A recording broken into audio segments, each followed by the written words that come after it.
prayer. Lord, the God of righteousness and truth, grant to our King, to his government, to members of the Legislative Assembly, and to all in positions of responsibility, the guidance of your Spirit. May they never lead the province wrongly through love of power, desire to please, or unworthy ideas, but laying aside all private interests and prejudice.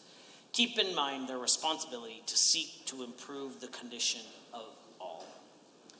Honorable members, we will now be led in the singing of our national anthem by Ms. Madison Gramlich. I'd invite you to participate in the language of your choice.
Please be seated.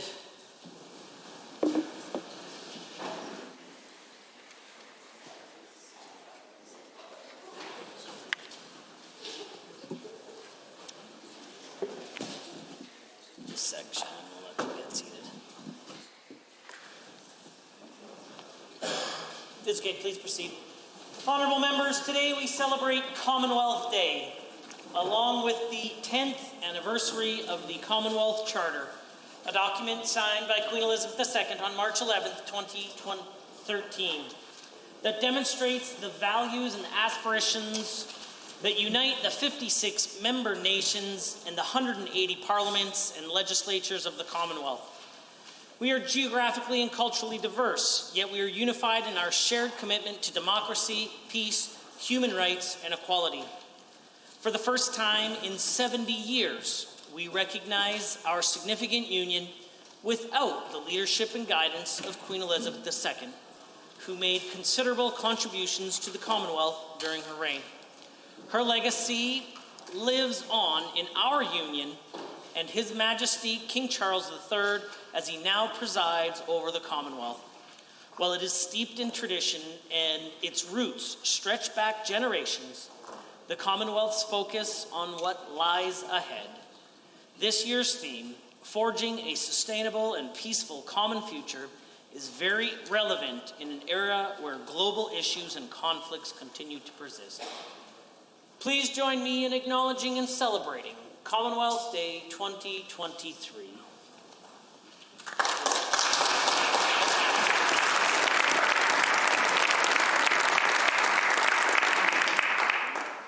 Introduction of visitors.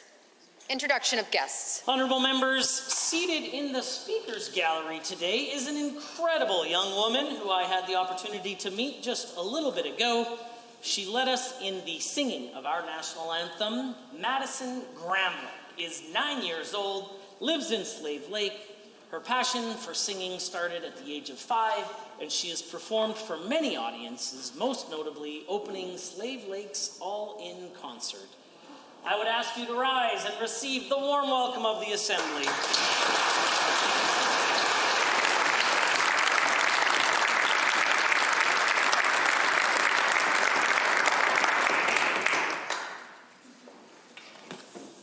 The Honorable Minister of Community and Social Services, is your guest here yet? I don't believe so. Perhaps we will come back to that. The Honorable Minister of Community and Social Services? Did you?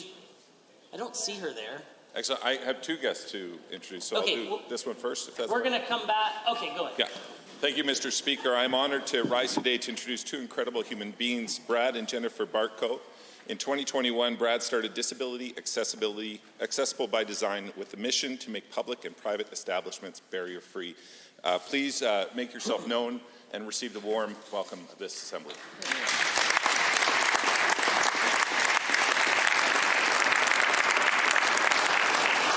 The Honourable Minister of Justice has a school group today.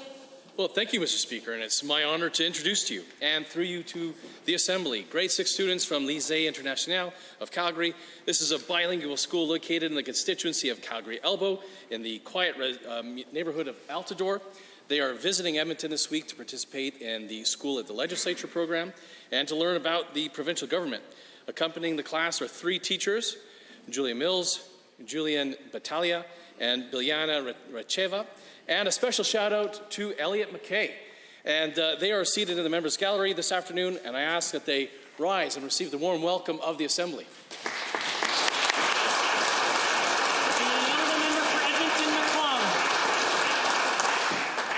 Merci, Monsieur le Président. Mr. Speaker, thank you very much. It's my pleasure to rise today to introduce to you and through you 55 students from Our Lady of the Prairie School, Notre Dame de la Prairie, École in my constituency of Edmonton-McClung. They're joined today by teachers Ms. Sydney Brunel, Madame Alicia Boursin, professeur dans le programme d'émergence français, and teacher Wika Steiner, as well as Ms. Mariah Alari, a therapeutic assistant. I ask that we please rise and give them a warm welcome in the House. The Honourable Member for Athabasca, Barhead, Westlock. Athabasca, Barhead. Good. Thank you, Mr. Speaker. I want to introduce to you and through you to all members of the Legislative Assembly, a homeschool association group from my constituency. And I've had a very interesting discussion with them over lunch. And if they would please rise and receive the warm welcome of the Assembly. The Honourable Member for Spruce Grove, Stony Plain. I'm very happy to rise today and introduce some of the Stony Plain's finest young students joining us from the SML Christian Academy and their incredible teacher, Patricia Shane. I had the pleasure of meeting with this group earlier today, Mr. Speaker, and can tell you that the future of Spruce Grove and Stony Plain is in very good hands. Students, please arise and accept the warm welcome of this House. The Honourable Member for Lesser Slave Lake. Thank you, Mr. Speaker. Through you, I'd like to introduce the parents of our anthem singer, Lacey and Sean Gremlich, who is the interim mayor of Slave Lake, and their daughter, Breely, along with their grandparents, Lori and Danny Schmood, as well as their uncle, Scott Sinclair, who is the UCP candidate for Lesser Slave Lake, and his daughter, Sloan. Please rise and receive the warm welcome of this House. The Honourable Member for Edmonton South. Thank you, Mr. Speaker. It's my pleasure to introduce to you and through you to all members of the Assembly, Ashley Lundstrom, Camille McCrae, and Marta Shoko. They're working in my independent and constituency offices. They're also joined today by a good long-standing friend of ours, Miriam Ahmad, who I actually officiated the wedding for last summer. So these people have been solid for me and immensely supportive over my tenure as an MLA, and I'd ask them to please receive the warm welcome of the Assembly. The Honourable Member for Calgary Edgemont. I'd like to introduce through you two close friends of mine, Ontario's brightest girl, Marissa Maslin, and Alberta, well-known Albertan Hayden Place, who is a proud Albertan. Alberta Calling is working, and as of yesterday, they are engaged to be married. But let us remind them, love is patient, love is kind, it does not envy, it does not boast, it's not proud, it does not dishonor others. I ask them to rise and receive the warm welcome and best greetings from all my colleagues. The Honourable Member for Calgary North. Thank you, Mr. Speaker. It is my pleasure to introduce to you and through you to the House Muslim community leaders from across the province who represent the National Council of Canadian Muslims. They came to meet with MLAs to discuss Islamophobia and all forms of discrimination and hate. Thank you so much for joining us today and for all the work that you do. Please rise and be recognized by this House.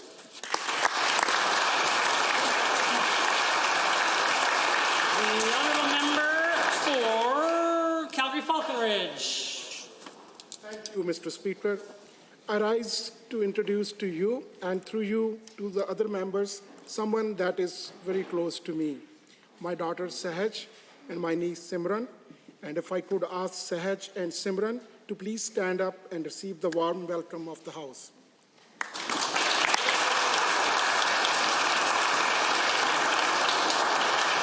Honourable members, that concludes the time allotted for introductions, and my apologies to those who were unable to introduce their guests today. Statements. Member statements. The Honourable Member for Calgary-Pagan. Thank you, Mr. Speaker. We have some great news for Canadians. Alberta is calling again. Last summer, Toronto and Vancouver heard about the renewed Alberta Advantage. No provincial sales taxes. Highest average weekly earnings in Canada. The beauty of the province that we know and love. Affordable housing. An economic powerhouse that's leading Canada in job creation and economic growth. And wow, did they ever get the message. In the third quarter, we saw almost 33,000 Canadians come to Alberta to find a better life. We remember the opposition telling people to move to BC for a better job. Well, Mr. Speaker, in the third quarter, so many people listened when Alberta was calling that BC's net interprovincial migration was negative for the first time since 2013. And the best part, most of them came to Alberta. Here, here. And this time, we're taking a different approach. We know the industries that are looking for additional skilled workers, and we know where the Canadians are that want those jobs. So we're reaching out to Atlantic Canada and inviting them to trade the ocean for the mountains. And we're reaching out to areas in Ontario where the unemployment is higher and offering them a chance to see a hockey team get out of the first round. While they were having lunch, the ads started to appear. Come to a province where you earn more and keep more of what you make. Come to a province where you don't have to leave town to enjoy river valleys and nature. And come to a province where you can afford a great lifestyle, not just a life. Most banks are picking Alberta to lead Canada's economic growth this year. And with Budget 2023, we're ensuring that the necessary health care and social supports are there for Albertans. Yes, Mr. Speaker, Alberta is calling again, and we can't wait to meet the people that listen. The Honourable Member for Calgary, Boular-McCall. Today, our caucus met with members and leaders from Muslim community, and I acknowledge many of them are in the gallery this afternoon. We heard their concerns about the rise in horrific incidents of Islamophobic violence and the need for real action to address it. Over the past years, we have seen a significant spike in hate crimes and attacks on Muslims in Alberta and across Canada. A man entered a mosque with a gun, killing 6 defenseless worshippers and injuring 19 in Quebec City. An entire Muslim family was run over by a vehicle and killed in London, Ontario. And recently, several Muslim hijab-wearing women were assaulted right here in Alberta. This rising violence has left many in our community feeling unsafe, and yet this government has done nothing in response. The government's own Anti-Racism Advisory Council submitted its report almost exactly 2 years ago. Among its 48 recommendations were 11 reforms to the justice system. But this Premier and this government have chosen to do nothing. The UCP even refused passing the Anti-Racism Act brought forward by the opposition, which would have mandated race-based data collection. Instead of working to protect law-abiding Albertans from hate-motivated violence, this Premier's priority is to meddle in the court system and try to help people charged with conspiracy to murder police officers. Instead of addressing the very real public safety concerns of people and prevent future hate-motivated incidents, this Premier is obsessed with spending hundreds of millions of dollars to create a UCP police force that nobody wants. An Alberta NDP government will take on the important work of anti-racism, including exploring strategies to address Islamophobia specifically. The Alberta NDP is proud to stand with the Muslim community and all faith and cultural groups to build a society that is safe for everyone. The Honourable Member for Livingston-McLeod has a statement to make. Thank you, Mr. Speaker. It was my privilege to recognize so many amazing Albertans this last year with the Queen Elizabeth II Platinum Jubilee Medal. While I was able to meet most of those recognized, there was one individual that I was unable to know in person. So today I rise to recognize David Frank Friesen, a man who fought relentlessly for the truth. David Friesen made a significant contribution to the Canadian society at large, the Indigenous peoples, and the RCMP. Mr. Friesen was an exceptional RCMP officer who dedicated his life to pursuing justice and righting the wrongs for the victims of abuse in residential schools, at a time when many were content to ignore uncomfortable truths. In the late 1950s, he was a trailblazer who started one of the first known investigations into a residential school predator. In fact, he possibly was the only RCMP officer to initiate an investigation before the 1980s. Mr. Friesen understood that Truth and Reconciliation Commission wanted to bring us to a place where the cycle could be broken and trust could be renewed. Mr. Friesen took the first steps to take us from where we were to where we stand today, and he will not be forgotten. When serving at Watson Lake, Mr. Friesen had discovered that Lower Post residential school boys were being harassed. He fought relentlessly for those innocent, vulnerable boys until 2021, when the residential school abuses became public knowledge through the media. His perseverance led to justice and vindication for the survivors 67 years later. A full expose of Mr. Friesen's story was published in the December 11, 2021 issue of the Toronto Globe and Mail. And pursuant to the truth being revealed, Deputy Chief Harlan Schilling had contacted Mr. Friesen with plans of meeting him to thank him personally for his heroism in seeking justice for residential school children from his band. Unfortunately, Mr. Friesen passed away on June 10, 2022, missing his opportunity for full disclosure. We thank you, Mr. Friesen, for your impact that you have made on all Canadians for generations to come. The honourable member for Calgary-Falconridge. Mr. Speaker, our government is investing $23 billion over 3 years into public infrastructure through Budget 2023. We are seeing new school projects, modernized public buildings, new and updated health facilities, and maintenance and renewal of government-owned facilities. Budget 2023's capital plan is our government's commitment to Albertans to deliver on the much-needed projects in communities across the province, whether it's $1.6 billion for new schools, $2.8 billion for health facilities, $287 million for major government facilities, or $894 million for the maintenance and renewal projects. Budget 2023's capital plan has something for everyone, especially in Calgary. Over the next 3 years, Calgary is receiving almost $3 billion in capital planning, which is all 13% of total capital plan for the whole province. As part of the school planning, there is the modernization of Annandale School in Whitehorn Northeast, Calgary, pre-planning funding of an addition of Bishop McNally High School in Falconridge Northeast and a new high school in Cornerstone Northeast. Mr. Speaker, thousands of kids are waiting to get into charter school in Calgary Northeast. As part of Budget 2023, we announced $25 million in operating funding and $47 million in capital investment over the next 3 years to support public charter school expansion and collegiate programs in the education system. The NICU project is receiving $52 million over the next 3 years for the refurbishment and expansion of our most delicate and fragile patients. Along with this project, we have $77 million over 3 years for Rotary General Hospital. Thank you, Mr. Speaker. Honourable members, the time is now 1:50, and that makes it oral question period. And the honourable member for Edmonton Glenora has question 1. 8,000 more students going to school in Calgary, and only one new school actually funded in the UCP's budget. Mr. Speaker, despite enrollment growth quadrupling, the UCP chose to put handouts for their friends over schools for children. This means more crowded classrooms in the biggest city in our province. The parents of those 8,000 children chose public and Catholic education for their kids, and they deserve schools. So why does the current Premier care more about handouts to her donors than about building classrooms in Calgary? The Honourable the Premier has risen.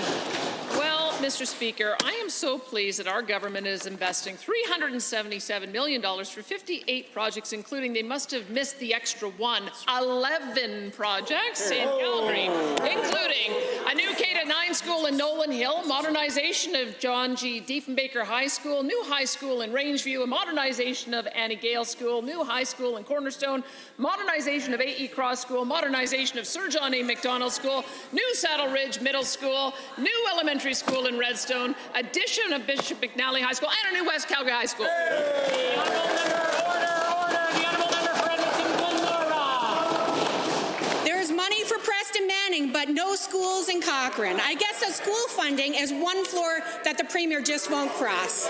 Mr. Speaker, there's zero construction dollars for Airdrie, Cochrane, Chestermere, and only one new school construction project funded in Calgary. George McDougall in Airdrie is so packed that the cafeteria has to double as a classroom. The board chair was incredibly frustrated and disappointed by this Premier's budget, saying it's ignoring their space crisis. So will the current Premier admit that she can't be trusted to build schools and that a better plan is just to vote NDP? The Honourable the Premier. 58 projects, including 11 in Calgary, $377 million. And let me just quote from Laura Hack, Board Chair, Calgary Board of Education. On behalf of CBE students and their families, we thank the Government of Alberta for the capital plan announcement. These extraordinary and timely investments in infrastructure are vital to support student learning opportunities within our system. Same with Kathy Williams, Board Chair, Calgary Catholic School District. The Calgary Catholic Board of Trustees is grateful for the capital projects announced for the Calgary Catholic School District, which includes full funding for the K-9 school in Nolan Hill to serve this rapidly growing community. The honourable member. Fabrication is for welders, not for premiers. Mr. Speaker, in this same story, south of the city, there's no money in the provincial budget for shovels in the ground in Okotoks.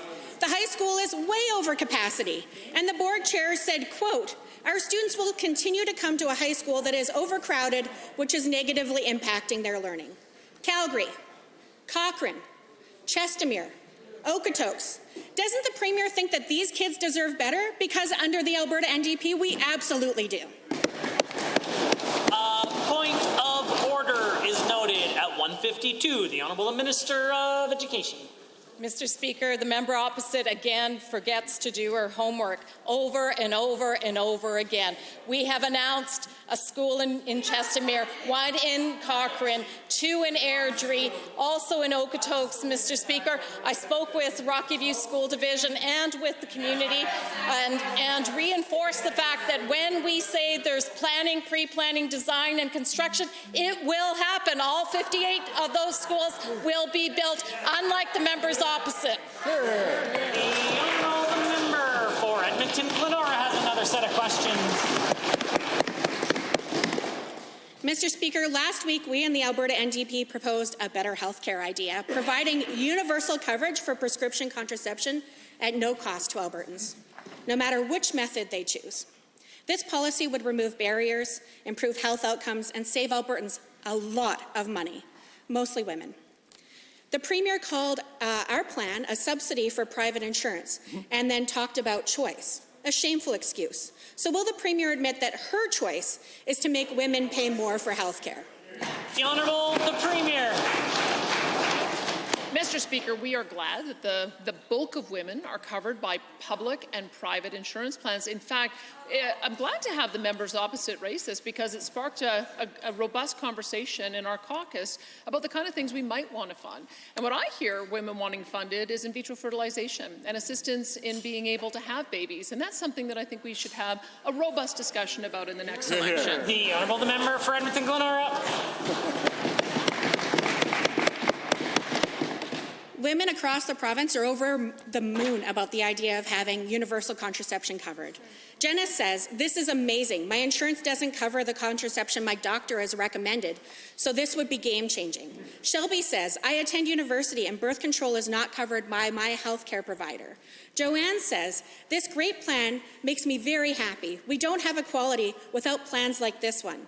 So why is the current Premier always offside with things like equality, health care, and doctor's advice? The Honourable the Premier. Thank you, Mr. Speaker. you know, the other thing that we hear from women and families that they want is support for adoption. And that's the other thing that we put into our budget. Not only are we supporting families so that they can have a grant to be able to give a home to a child, but we're also making sure that we're equalizing the level of tax credit so that more people can welcome children into their home. And those are the kind of things that we're going to continue to support. The honourable member for Edmonton Glenora.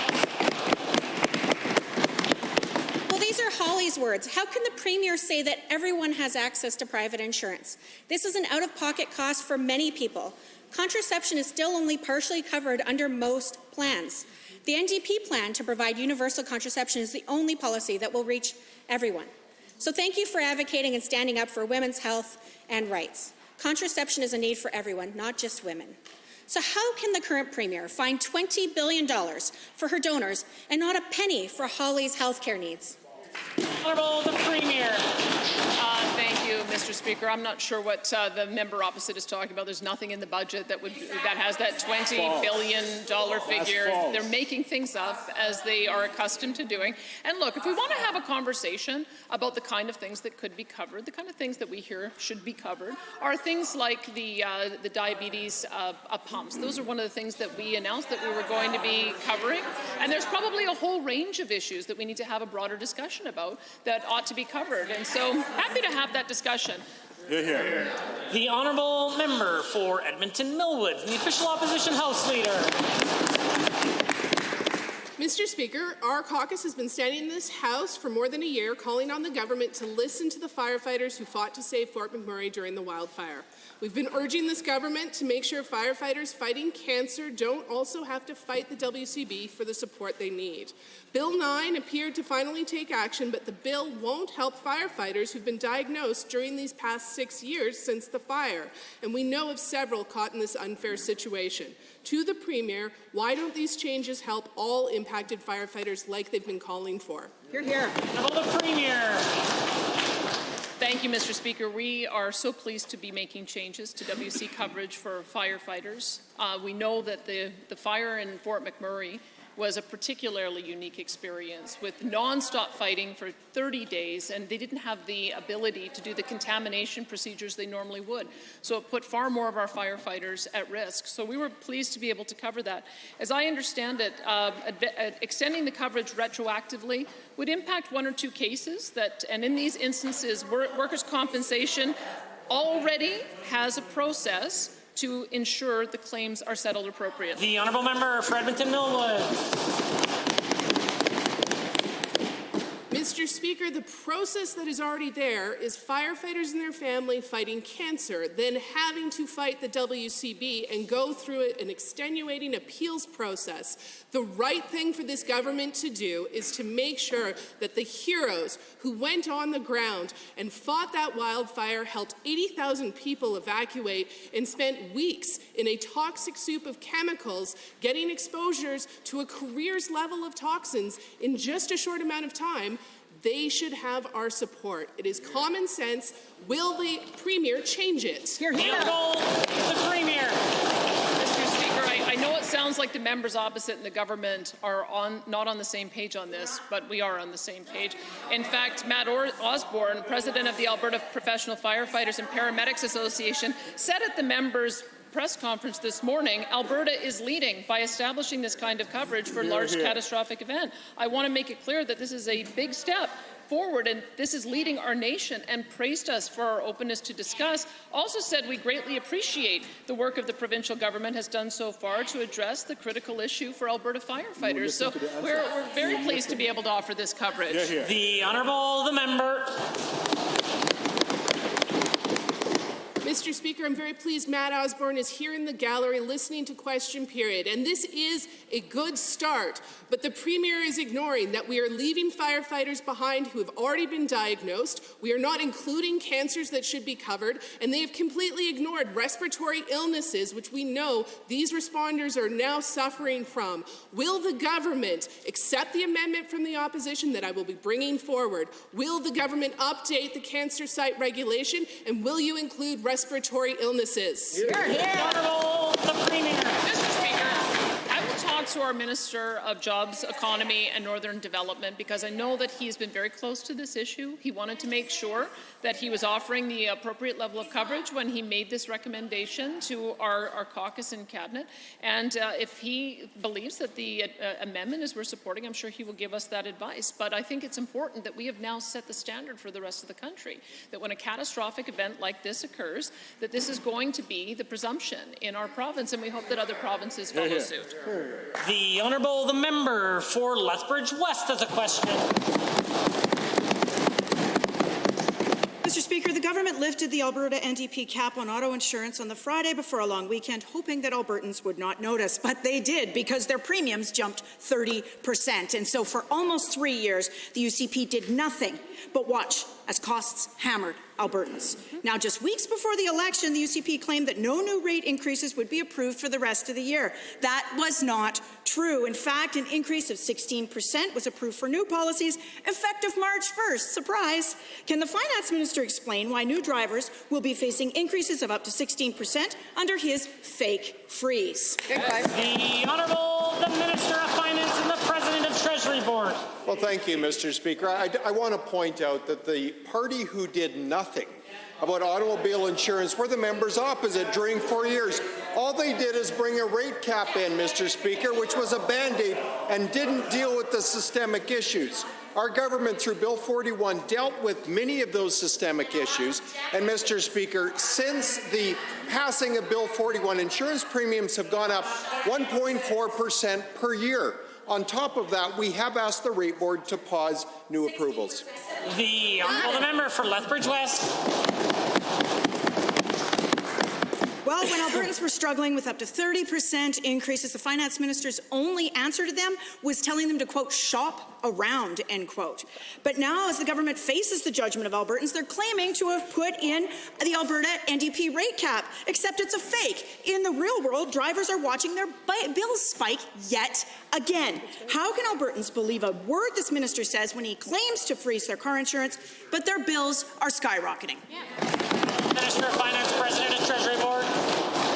Mr. Speaker, again, we've recognized that many families in Alberta are being pushed during this time of inflation, and that's why we've asked the rate board to pause rate increases effective January, Mr. Speaker. The rate increases they're talking about were approved last fall, just implemented now.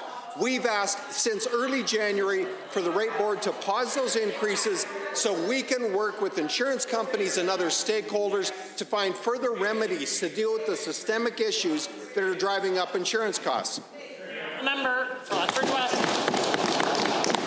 Well, Mr. Speaker, just like when the UCP lifted the rate cap in the first place, the UCP are putting their friends and donors ahead of the people they were elected to serve. It's well within the power of the Finance Minister to deny these 16% increases.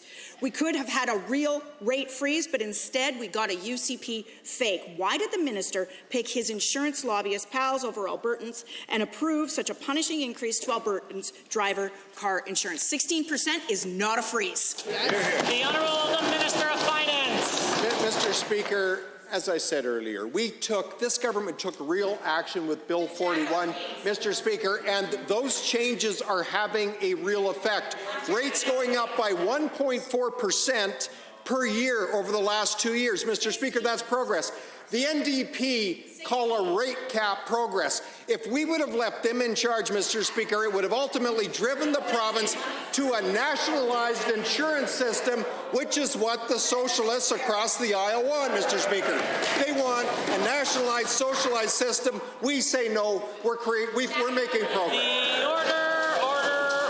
The Honourable Member for Calgary Glenmore. Mr. Speaker, all eyes were on Alberta last summer when the Alberta is Calling campaign caught the nation's attention. You know, and I was up in the Yukon last summer, and my Ontario counterpart let me know, unhappily, that he'd heard it on the radio while sitting in traffic on the 401. And today, we just got news that Alberta is calling again, and I've got a question for the Premier. What made her decide to tell Canada that Alberta is calling again? The Honourable, the Premier. Thank you, Mr. Speaker. Well, let me answer on behalf of our Jobs, Economy and Northern Development Minister. He's doing such a fantastic job on calling out to the rest of the country. When we looked at the success of the first round of Alberta's calling, the decision was easy. When we put out the call to Toronto and Vancouver, we saw a huge surge of people visiting and requesting email notifications about Alberta. Mr. Speaker, in Q3, we saw record interprovincial migration flowing into Alberta. 33,000 Canadians. Sure makes a difference when you change government, because we remember what happened when the other guys were in power. Everybody was leaving. We saw the opportunity, and we're going to continue. The honourable member for Calgary-Glenmore. Thank you, Mr. Speaker, and through you to the Premier. Given that the previous Alberta Calling campaign focused on attracting folks from Toronto and Vancouver, and given that the previous campaign worked with tens of thousands flocking to our beautiful province, could the Premier tell us how this is going to be different than the first round and build on the success of the first Alberta's Calling campaign? The Honourable the Premier. Well, thank you, Mr. Speaker. I can tell you Premier Doug Ford didn't like that campaign very much because it was so successful. So I said, don't worry, next time we do it, we'll make sure we're advertising into high unemployment areas. And that's what we're going to do this time around. We'll be going into Ontario, into Windsor, Hamilton, Sudbury, and other places. We're also going to be calling the people of the Atlantic Canadian provinces, Charlottetown, St. John's, Halifax, and also more Canadian cities are going to be hearing from Alberta very soon. The honourable member. Thank you, Mr. Speaker, and through you again to the Premier. Given there are so many benefits to living in Alberta, low taxes, jobs for skilled workers, and our beautiful mountains, just to name a few, and given that Alberta has the best value proposition ever, what messages will she be sharing with Ontarians and Maritimers to inspire them to join us here? The Honourable the Premier. Oh, there's so many great things about Alberta. Isn't there? Highest average wages of any province, highest workforce participation rate of any province, lowest taxes in Canada, no provincial sales tax, almost 100,000 jobs waiting to be filled, Canada's fastest growing economy, Canada's strongest job creator. We're calling it the renewed Alberta Advantage for a reason, and we'll be telling the most beautiful province in Confederation, that's what we are, and we'll be telling them about a place that they can afford a great lifestyle. We look forward to seeing. The order. The honourable member for Edmonton Northwest. Thank you, Mr. Speaker. For 4 years, this government has been making life more difficult for our students. They have hiked tuition, leveled devastating cuts onto post-secondary, hiked fees, interest payments, student loans, and so much more. This budget doesn't go anywhere near to addressing the damage done by the UCP to post-secondary. Their own budget projects that student debt will grow by nearly $2 billion over the next 2 years. Will the Minister of Advanced Education apologize for students now for making it so much harder for them to get an education? The Honourable the Minister of Education is risen. Thank you, Mr. Speaker. In fact, Budget 2023 invests $178.4 million over the next 3 years in major capital projects, in addition to 3 capital projects continuing from Budget 2022. It also invests in power engineering and instrumentation lab development, $11.3 million, $2 million in 23-24, $9.3 million in 24-25. In the University of Lethbridge, another $3 million. In University of Calgary, another $5 million. Budget 2023 also invests $73.9 million over this year. The honourable member for Edmonton Northwest. Well, given that this minister's budget take out $1.2 billion cumulatively from the post-secondary system and only increases post-secondary this year by 0.6%. Given that the minister is still allowing tuition fees to climb next year as well, meaning that it won't help a single student until the Alberta New Democrats get back in government. Given the number of times that this minister defended his policies of making education unaffordable through sky-high tuition rates, how can the minister be so proud of his achievements when he has caused so much devastation? The Honourable the Minister of Education. Thank you, Mr. Speaker. And again, the member opposite is not correct. In fact, we have targeted enrollment expansion, $171 million to create nearly 10,000 new post-secondary seats in high, and $84.7 million to create over an additional 3,000 new seats. Mr. Speaker, micro-credentialing, $2 million to create new micro-credentials in PSIs, capital for SATE, 41 million, the U of C, 59 million, MRU, 88 million, work integrated learning, apprenticeship expansion, SAID expansion. Mr. Speaker, I could... The honourable member for Edmonton Northwest. Well, Mr. Speaker, despite the boasts of this minister and this government, Albertans see the record on this government for post-secondary loud and clear.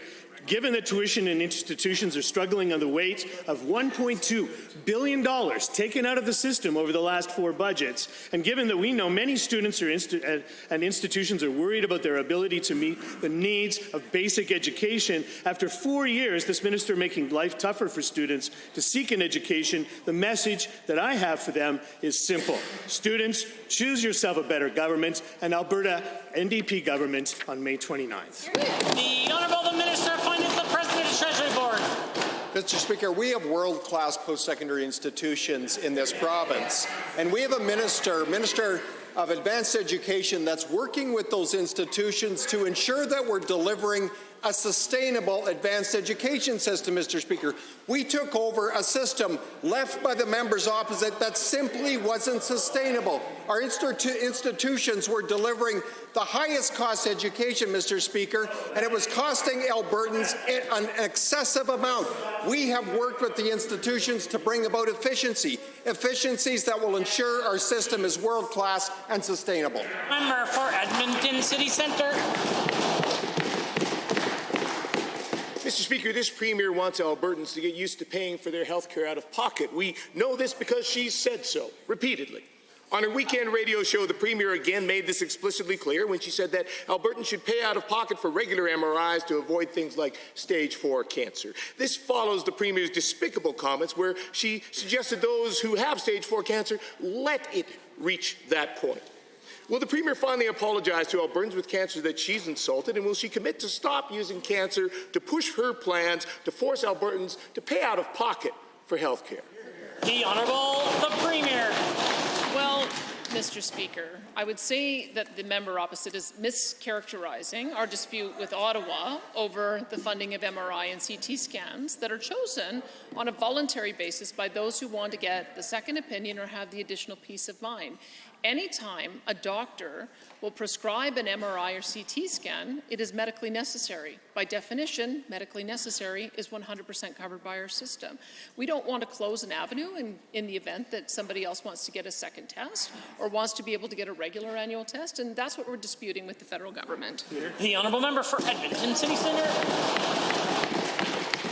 Mr. Speaker, given that under the UCP, the wait times just to see an oncologist can stretch as long as 10 weeks, when the national recommendation is 10 working days, and given that Alberta is already short of and losing more oncologists, medical physicists, and radiation therapists, and given the Premier chose to spend the weekend trying to scare Albertans that unless they pay for their own MRIs and CT scans, they're at higher risk for cancer, will the Premier take responsibility for the Albertans who are waiting and worrying on her watch because they can't even see an oncologist for more than 2 months, let alone begin treatment? The Honourable the Premier. Mr. Speaker, I have no idea what the member opposite is talking about, because I think what I have said very clearly is that if somebody has something wrong with them and a doctor gives a recommendation for them to get an MRI or CT scan, it is medically necessary, it is 100% covered, and we are going to continue covering that. The dispute with the federal government is over a small number of scans that people choose to get voluntarily. And we aren't the only province having this dispute. There's 8 provinces that disagree with the way the government at the federal level is interpreting this, and we'll continue to fight it. Member. Mr. Speaker, given the Premier is wrong, no Albertan should have to pay out of pocket to get access to the best cancer diagnosis and treatment. And given that after decades of Conservative neglect and game playing, our Alberta NDP government got the Calgary Cancer Centre built. And given it takes more than a facility to provide care, and this Premier's reckless, misinformed comments about cancer diagnosis undermined Albertans' trust in the doctors we've managed to keep, and makes it harder for us to recruit the ones we need to fill the gap. And Alberta NDP government will make sure the CCC is fully staffed. Why is this Premier so obsessed with making that harder to do? The Honourable the Premier. Mr. Speaker, we're spending $166 million over the next 3 years to staff up the Calgary Cancer Centre, and we're looking forward to seeing the new services that are going to be delivered there. And as for the surgical backlog, I can say we're making great progress. We identified the number of people who are on the list longer than a medically recommended period of time. Look, the waiting list grew for 9 different surgeries when they were in power. We're having them go in the opposite direction, and I'm hearing from Dr. John Cowell that he's expecting that we will have that waiting list, that surgical backlog, complete in 12 months. The honourable member for Highwood. Mr. Speaker, the Rimrock Tidewater Biodigester is a project that was scheduled to begin development in the beginning of this year, with operations fully commencing in October. To the Minister of Environment and Protected Areas, what steps are being taken to ensure the Rimrock Tidewater Biodigester project is meeting or exceeding environmental regulations? The Honourable the Minister of Technology and Innovation. Mr. Speaker, thank you for that. I want to thank the member for the question. Alberta Environment and Protected Areas has received an Environmental Protection Enhancement Act approval application for this project. The application is currently under a robust regulatory review before it can be authorized to proceed. The review focuses on ensuring the protection and health of communities, residents, and the environment. It also ensures that appropriate pollution prevention and control technologies are in place. The Honourable the Member for Highwood. Thank you, Mr. Speaker. Given that this project will produce biogas and fertilizer, and as stated by its developers, reduce odors in the affected area, to the same minister, can you provide more details about the technology being used in the biodigester project and how it's expected to achieve its promise to reduce odors emitting from the feedlot? The Honourable the Minister of Technology and Innovation. Thank you, Mr. Speaker. Happy to answer that one. The regulatory approval process includes evaluating the potential environmental impact, including emissions and odor. According to Emissions Reduction Alberta, this project is designed to upgrade digestate from their on-farm feedlot to produce value-add fertilizer, peat, cattle bedding, and water recycled product. These products would be produced for Alberta-based greenhouses, mushroom farmers, organic farmers, conventional farmers, and cattle producers. Member. Thank you, Mr. Speaker, and thank you to the Minister for that answer. Given the community engagement undertaken to seek input and feedback from the local area residents about the biodigester project, to the same Minister, what actions have been taken in response to their concerns and potential issues raised at public town halls? The Minister. Thank you, Mr. Speaker. Well, as I said, this project is currently going through our rigorous regulatory process, which includes evaluating the potential environmental impact, air emissions, and odor. In order to be approved, the project would need to demonstrate that appropriate pollution prevention and control technologies are in place. And I want to be clear that land use decisions are the responsibility of the local municipality. Any public concerns related to property value, traffic, noise, and light pollution fall outside of the provincial jurisdiction and should be raised with the municipality, in this case, Foothills County. The Honourable Member for Edmonton South is next. Thank you, Mr. Speaker. This government continues to hand public dollars to their corporate friends while failing to invest in public education. While the Minister of Education has stated the CAP plan is based on asks from school boards, we see time and time again negligible investments in growing communities like Edmonton South. We know P3s are this government's favourite solution, but why is the Minister committing tens of millions of dollars to wealthy private corporations through atrocious P3 school builds when boards are actually saying they don't want P3s and are actually making schools harder to run? The Honourable the Minister of Infrastructure and the Deputy Premier. Thank you very much, Mr. Speaker. Thank you for the question. In fact, the last round of P3s that was brought forward by my department, I changed tactics and decided to go break them into individual contracts because it made more sense to do that for the geographic coverage over the province. And we are doing that because it's best value not only for the school divisions locally, but for the province as a total. So we're spending tax dollars wisely and finding the right project procurement method and the right contract for each school build according to the needs of the community. The Honourable Member for Edmonton South. Thank you, Mr. Speaker. Given that school boards have told us publicly that no P3 contract is the right contract, and that many young families continue to move into my riding in Edmonton South, and it's expected to grow exponentially in the next 5 years, We know the current capital plan is not sustainable to keep up with projected growth. Can Minister explain to my constituents why paying millions of dollars to these private corporations through P3 partnerships is more important than just funding the schools and infrastructure we need? The Minister of Infrastructure, Deputy Premier. I hate to disagree with the member, but again, we're going to pick the contract that best suits the needs of those individual builds. Now, what they often confuse is P3, which is public-private partnership. We do that all the time. It's a bundling of projects with school boards that they oppose to. Having worked in this region for 26 years, when you bundle them together, you don't get the same decision-making because it goes to different sites and the answers might differ. That is what takes time. That's what school boards disagree to. That's why we don't always do that, and we only do it where it makes sense. Hear, hear. The honourable member for Edmonton South. Thank you, Mr. Speaker. Given this minister clearly is not listening to school boards and is not listening to parents, and given this government keeps announcing all this funding for planning into these P3s, but they're falling short of actually building any new schools. To the minister, when will this government put an emphasis on actually funding our public school systems, or will actually create a system that's equitable for all Albertans and not just for their wealthy friends and donors? The Honourable Minister of Education has risen. Mr. Speaker, again, the member opposite doesn't know what he's talking about. Mr. Speaker, in fact, it wasn't the actual build, it was the contracts that school authorities had issues with. And our government worked really, really hard to ensure that those contracts were, in fact, good contracts. Mr. Speaker, from 2019 to now, we've built 16, or are in the process of building 16 schools. NDP in Edmonton, 8, Mr. Speaker, 8. Us, 16. Mr. Speaker, I won't take lessons from the members opposite when we are building more than they ever will. The order. The honourable member for Edmonton Castle Downs. Mr. Speaker, the way we measure ourselves matters. Targets matter. Goals matter. Whether it's a musician determined to write a song a week, a theatre aiming for 5 sold-out shows a month, or a government setting targets in their budget, thoughtful goals show people what someone actually cares about. That's why it's so alarming that in the Premier's plan for the Ministry of Culture, she has slashed the government's goals for the arts, culture and live event industries. To the Minister, what exactly is it about the arts that his ministry doesn't think is important? And why doesn't he care about the well-being of the creative industry and its businesses? The Honourable Minister of Service, Alberta and Red Tape Reduction has risen.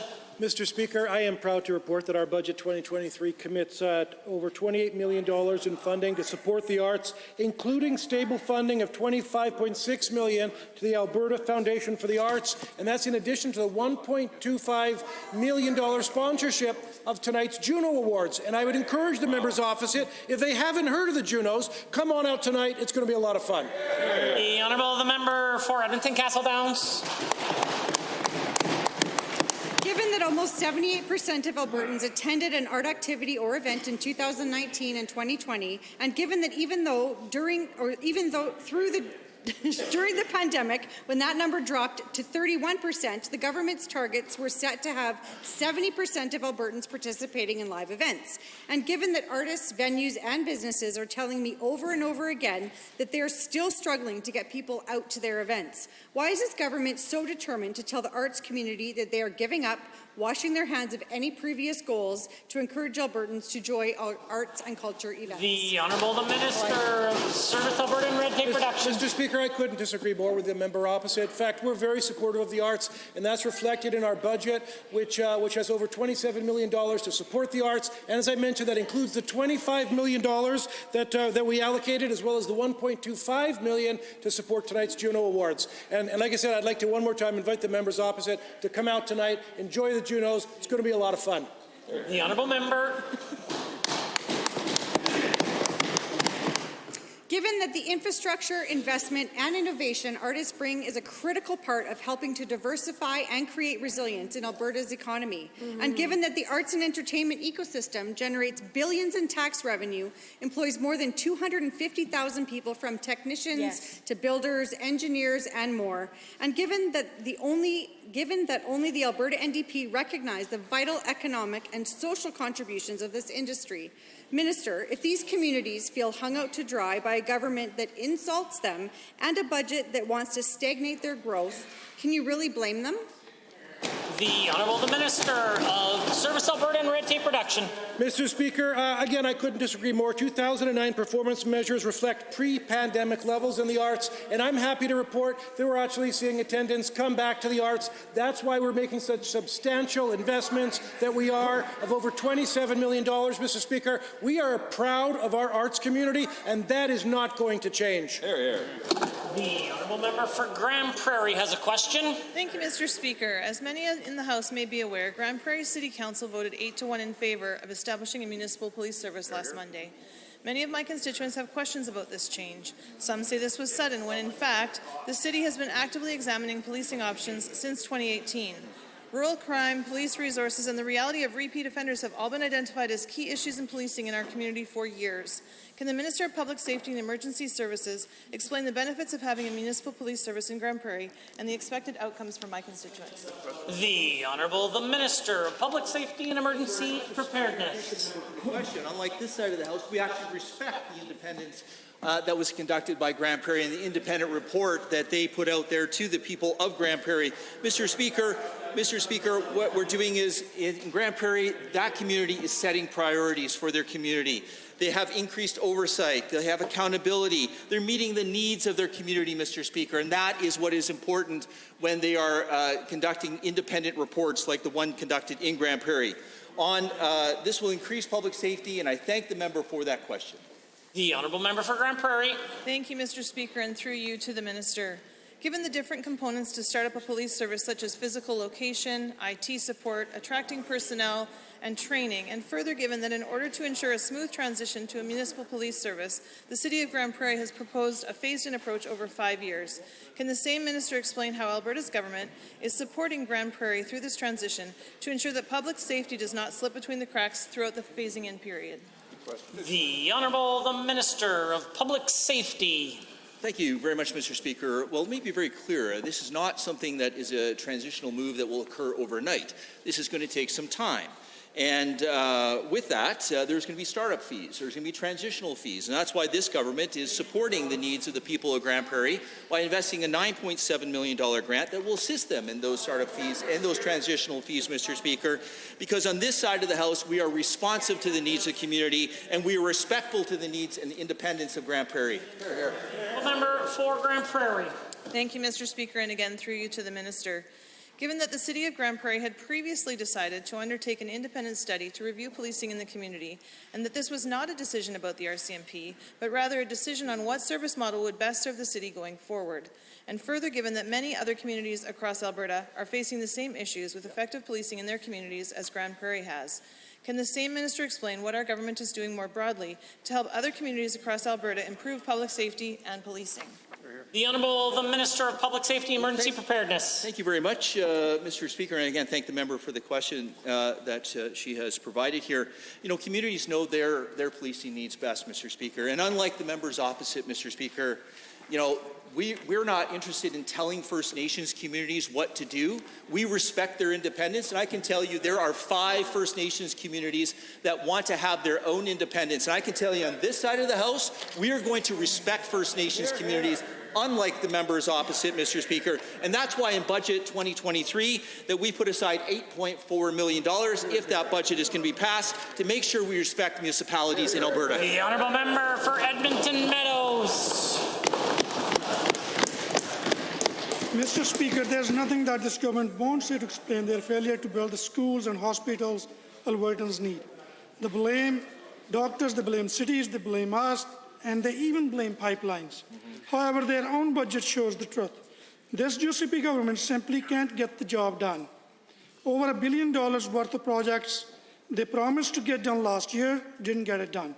Can the Infrastructure Minister explain why he failed to advance so many projects, and will he apologize to those communities he failed? The Honourable the Minister of Infrastructure. Thank you, Mr. Speaker. Thank you for the question. We are delivering infrastructure, critical infrastructure for all of the Albertans. We are doing the work behind the scenes that needs to be done that the NDP failed to do in their 4 years in office. There is a consistent, laid-out legislative process for every build to make sure that we are setting the needs of the community at the right level, making sure that the clinical needs are meeting those demands, making sure we do a functional plan so we build the right infrastructure for the right dollars in the right time, so we build it well and serve all needs of Albertans. The honourable member for Edmonton Meadows. Given that Albertans in my riding are asking why there is still just a snow-covered field where there should be a South Edmonton hospital under construction. And given that we have heard all kinds of excuses from this infrastructure minister, and given the budget tells the story, he hasn't even sent a quarter of the money for the hospital in 2022 that he promised to last year's budget. Can the minister explain to the people of South Edmonton why 3/4 of the work he promised to do this time last year has simply not been done? The Honourable Deputy Premier. Given that I wasn't in the chair last year at budget time, but we have set aside $630 million in this budget to continue the work. We are committed to Edmontonians to build them a hospital, to make sure it's right sized, to make sure it provides the services that they need, and to make sure we do it right. We're going back and doing all the work the NDP failed to do, including getting right-of-ways and agreements with the pipeline operator who put it right under that lot. Good job. The honourable member for Edmonton Meadows.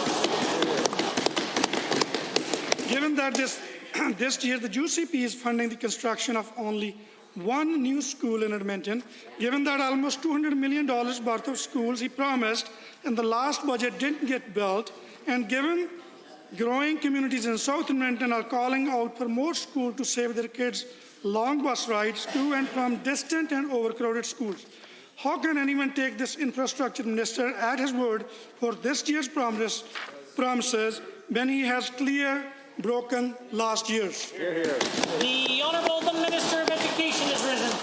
Well, the members opposite should take yes for an answer. We are building schools in Edmonton, and particularly in South Edmonton. Let me see, a new senior high in Glen Riding Heights, a new K-9 school in Edgemont, a new K-6 in Rosenthal, a new elementary school in Glen Riding Heights, and a new junior high school in Pilot Sound, McConaughey, as well. Order. Minister of Education. Thank you. I just keep going on because there's so many schools we're building in Edmonton. A solution for Rundle Heights, a new K-9 school in Heritage Valley, Kavanaugh, a new... The Honourable member for St. Albert. Mr. Speaker, every member of the UCP government should be hanging their heads in shame following the shocking news of the devastating conditions at the Calgary Drop-In Centre. Described as an absolute war zone by someone who depends on the centre, that description of the facility is evident from the photos that were taken inside that show broken toilets, water fountains filled with debris, and living space littered with garbage. How can the Minister of Seniors, Community and Social Services allow Albertans experiencing homelessness to endure these conditions?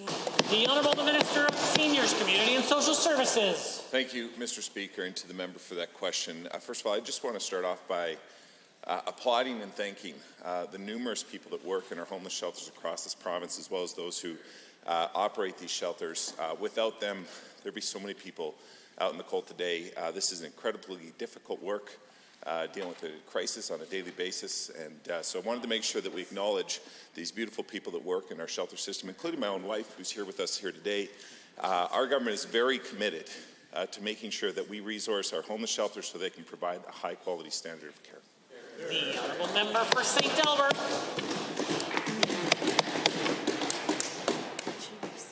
Given that 4 years of the UCP has caused so much harm for Albertans, as the government casually cut monthly benefits of tens of thousands of severely disabled Albertans, saying they wouldn't find it onerous, and given that the finance minister meddled with the dates of benefits to make his books look better, then cut benefits for the poorest Albertans by slashing income supports, given that the UCP wants to pat themselves on the back for throwing money at issues they caused in the first place, but again fail to make up with the deep well of harm that they've inflicted on Albertans. Will the minister apologize to vulnerable Albertans? The Honourable the Minister of Seniors, Community and Social Services. Mr. Speaker, thank you again to the member for the question. This government is deeply committed to caring for our most vulnerable in our community. That's why we recently increased shelter funding by 10% to make sure that we address some of the wage challenges for employees there. We're talking about the drop-in center specifically. We just gave them $3.9 million to address capital maintenance as well as building more housing. And we just put $4 million into the drop-in center to build medical detox so we can actually deliver real results for people. Mr. Speaker, this government is not only committed to making sure we address people in the immediate crisis of homelessness, but we're also creating pathways out of homelessness through recovery, through housing, through so many other options. Member for St. Albert. Given this UCP government doesn't appear to understand what compassion means, and given that someone less fortunate than any of us fears that speaking out about the inhumane conditions at the Calgary Drop-In Centre will jeopardize their access to supports they desperately need, and given that staff at the centre say a recent cold snap led to overcrowding concerns and impacted the services at the centre, will the minister admit that he and his caucus colleagues are more focused on their political futures than they are Albertans who are experiencing harm and homelessness? Hear, hear. The Honourable the Minister of Seniors and Community Services. Mr. Speaker, it's disappointing to hear the tactic that's currently being taken by the opposition. Again, I commend the many workers that work in this sector and the incredible care and compassion that they deliver, including the operators there. This government is doing significant work to increase salaries. The Minister. Salaries for those who work in this sector, Mr. Speaker, 73% increase in this budget to add that. Under that government, Mr. Speaker, nothing. There was no increases at all for this sector. And this government is delivering to make sure that there is support for people who are vulnerable in our community. The Honourable the Member for Lesser Slave Lake. Mr. Speaker, I have the honour of representing the great constituency of Lesser Slave Lake. We are one of the largest constituencies by area in the province, which means we need roads and bridges that connect everything together so my constituents can go to medical appointment, work, visit family, or go to the grocery store. I have heard loud and clear from the people of Highbury area that we must take action to improve our roadway network. On behalf of these people, I ask the Minister of Transportation to please tell the House what my constituents can expect from the 2023 Provincial Construction Program from your ministry. The Honourable the Minister of Transportation and Economic Corridors. Well, thank you very much, Mr. Speaker, and thank you to the member for that very important question. And I'm happy to say that he can tell his constituents that there are 15 projects in the constituency of Lesser Slave Lake that are included in the Provincial Construction Program. The biggest one is the 21 kilometers of repaving of Highway 2A and Highway 679. And Mr. Speaker, also in the budget, rather than these record levels of investment, we're also seeing $14 billion of debt being paid off. That takes about 1 year of the NDP's 4 years off the books completely of their massive spending and debt. So not only are we investing, we're also paying off debt, Mr. Speaker. The Honourable Member for Lesser Slave Lake has the call. Thank you, Mr. Speaker, and thank you to the Minister. The people in the Highbury area will be delighted to hear about the upcoming provincial construction program. Given that my constituents around the Slave Lake area also heavily rely on road and bridge network to connect them to the rest of the province, I ask the same minister to please tell the House how the 2023 Provincial Construction Program will address the road and bridge needs of people around the Slave Lake area, such as Highway 88. The Honourable the Minister of Transportation and Economic Corridors. Thank you much, Mr. Speaker. Thank you very much. Wilson Creek culvert replacement on Highway 2A is another important project in this riding. Road work on Highway 2 east of Mitsu Road, 14 kilometers of repaving between Slave Lake and Highway 754, as well as a bridge rehabilitation at the Lily Creek Bridge. And Mr. Speaker, overall, we're investing 62% more in capital maintenance and renewal, above the greatest ever year that the NDP ever put into capital maintenance and renewal. Mr. Speaker, I don't know if the NDP could find rural Alberta on the map, but we're investing in historic levels. The Honourable the Member for Lesser Slave Lake. Thank you, Mr. Speaker, and thanks to the Minister for his ongoing efforts to enhance Alberta's transportation infrastructure.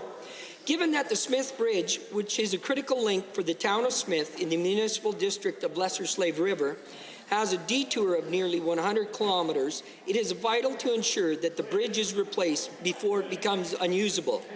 I ask the same minister to please provide this House with information on any actions to address this issue and prevent the people from Smith from losing this vital connection. The Honourable, the Minister of Transportation and Economic Corridors. Thank you again, Mr. Speaker, and the member for that very important question. Budget 2023 actually does commit to the engineering work on Smith Bridge, something that the NDP didn't do in their time in government, Mr. Speaker. But also, Budget 23 also has $211 million for Alberta wastewater and water program. That's a $120 million increase for rural municipalities. But again, Mr. Speaker, when you contrast that to the NDP and the restrictive labor agreements that they want to bring in to Alberta, the BC or NDP have done that, something that the NDP leader had a pilot project here in Alberta. That's something we will never see here with a United Conservative government in Alberta. Fortunately, that concludes the time allotted for oral question period. I think if there's a real challenge here, it's with the minister's answer, not the speaker's ruling. In 30 seconds or less, we will continue with the remainder of the daily routine.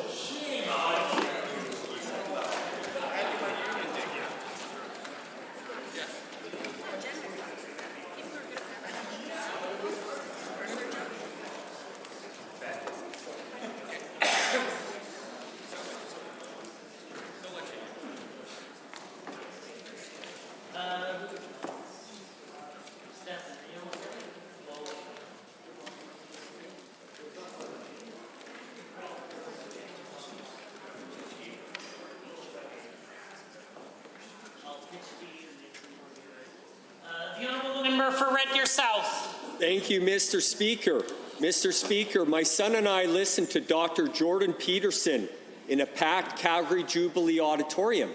It was good. Dr. Peterson is from Alberta. He has lectured at universities of Toronto and Harvard. He is a clinical psychologist. Dr. Peterson has raised concerns that Trudeau is narcissistic. He is right. Narcissism is defined as a mental health condition where a person has unreasonably high sense of his own importance. Trudeau's words and deeds speak for themselves. Alberta should not be compelled to protect ourselves from our own federal government. Yet, in spite of them, Alberta succeeds. Recently, I attended a French immersion school assembly in Red Deer. I asked the packed gym how many had moved here from another country. Half the gym stood up. All began applauding. We love them and their courage to seek a better life in a new land. Mr. Speaker, why are record numbers of families coming to Alberta from all over the world? Is it because Alberta is a woke NDP socialist paradise? No. But is it because Alberta is the best? Yes. Is it because Alberta leads Canada in economic growth? Yes. Is it because we have the highest incomes and lowest taxes? Yes. Is it because our government is not a fiscal train wreck with billions in surpluses and debt repayments? Yes. Mr. Speaker, Alberta is a land of opportunity, of freedom and prosperity. We must be vigilant to keep it that way. With apologies to the Honourable Member for Edmonton City Centre, we are mildly out of order, but we will proceed to him immediately. The Honourable Member for Edmonton City Centre. Mr. Speaker, the Premier is obsessed with having Albertans pay out of pocket for health care. She just can't stop talking about it. Just this weekend, she went on the radio to say she'd like to see more Albertans pay out of pocket for an MRI or CT scan. It's a great preventative, she said. If you pay for enough of them yourself, buy 9, get the 10th one free. Maybe you'll identify an issue like stage 4 cancer. But you know another great preventative, Mr. Speaker? A visit to your family doctor. Indeed, the Premier noted that these scans are covered when your doctor refers you. Unfortunately, thanks to this government's war on physicians, hundreds of thousands of Albertans don't have one. But let's not forget, this Premier is also on the record asking, a regular checkup to your doctor, is that really something that has to be covered 100% by the government? Well, for the record, Mr. Speaker, yes, it is. And then there's her comments from last summer that when you think about everything that built up before you got to stage 4, that's completely within your control, and there's something you can do about that that is different. Mr. Speaker, how cynical and out of touch can this Premier and the UCP possibly be? Because whether it's a visit to your doctor, an MRI, prescription contraception, or a life-saving insulin pump, their go-to prescription for Albertans is for them to pay up.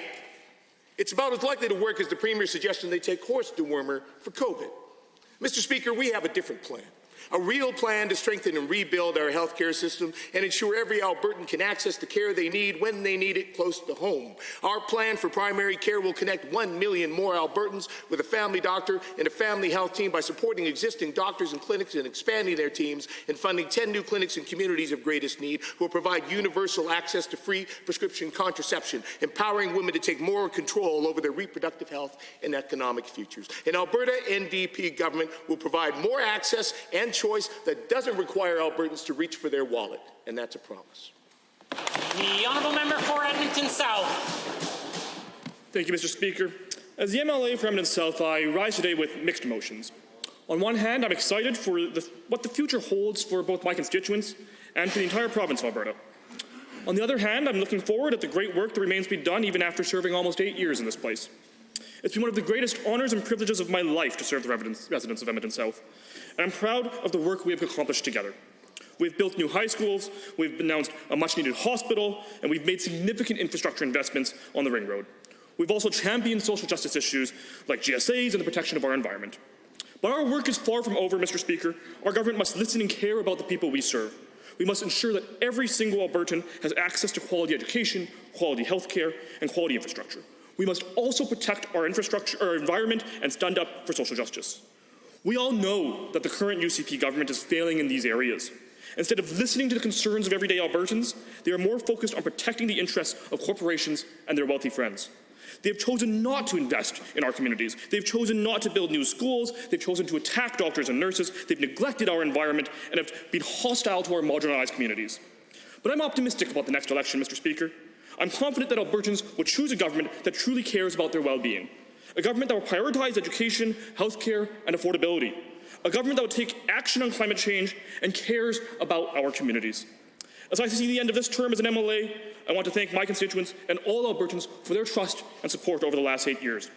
It's been an honour to serve in this place, and I look forward to continuing to fight for a better Alberta in whatever capacity I can. I know Albertans will be making the same choice at the polls soon. Thank you. Presenting reports by standing and special committees. Presenting petitions. Notices of motions. Introduction of bills. Tabling returns and reports. Tablings. The Honourable Minister of Municipal Affairs. Thank you very much, Mr. Speaker. It's my pleasure to rise today to table the Alberta Boilers Safety Association Annual Report 2022. Pursuant to Section 38(1) of the Standing Orders, I am tabling the required 5 copies of the report. The Opposition House Leader, do you have a tabling today? No tablings. Are there other tablings? I do have a tabling. Before me, I have an important memo that has been sent from the Speaker to the Deputy Premier, the Minister of Infrastructure. It is a birthday note saying happy birthday to the Deputy Premier.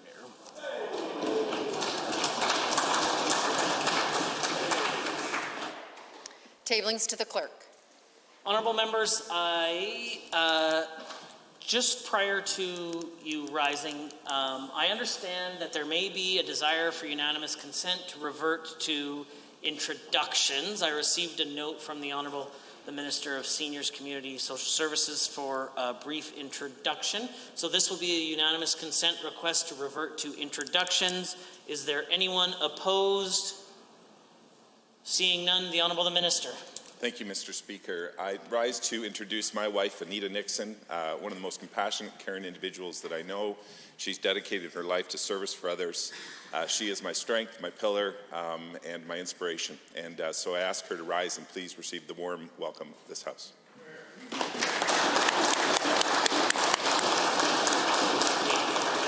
We are at introductions. Are there others? Seeing none? Seeing none, this is amazing. I see the Opposition House Leader is rising. I believe she has a unanimous consent request as well. Thank you very much, Mr. Speaker. And in the spirit of cooperation, which we just saw, I rise to seek unanimous consent, in this case, Mr. Speaker, to waive Standing Order 41, sub 5.2. Later this afternoon, we will be debating government motion other than government motion 504. The official opposition would be pleased to introduce an amendment that has been shared with the government and with unanimous consent to waive Standing Order 41, sub 5.2, we would be able to do that, and we seek that unanimous consent and the goodwill of the House. Honourable members, given that this is the first time we've had such a request, I will just read for the benefit of the Assembly, Standing Order 41.5.2.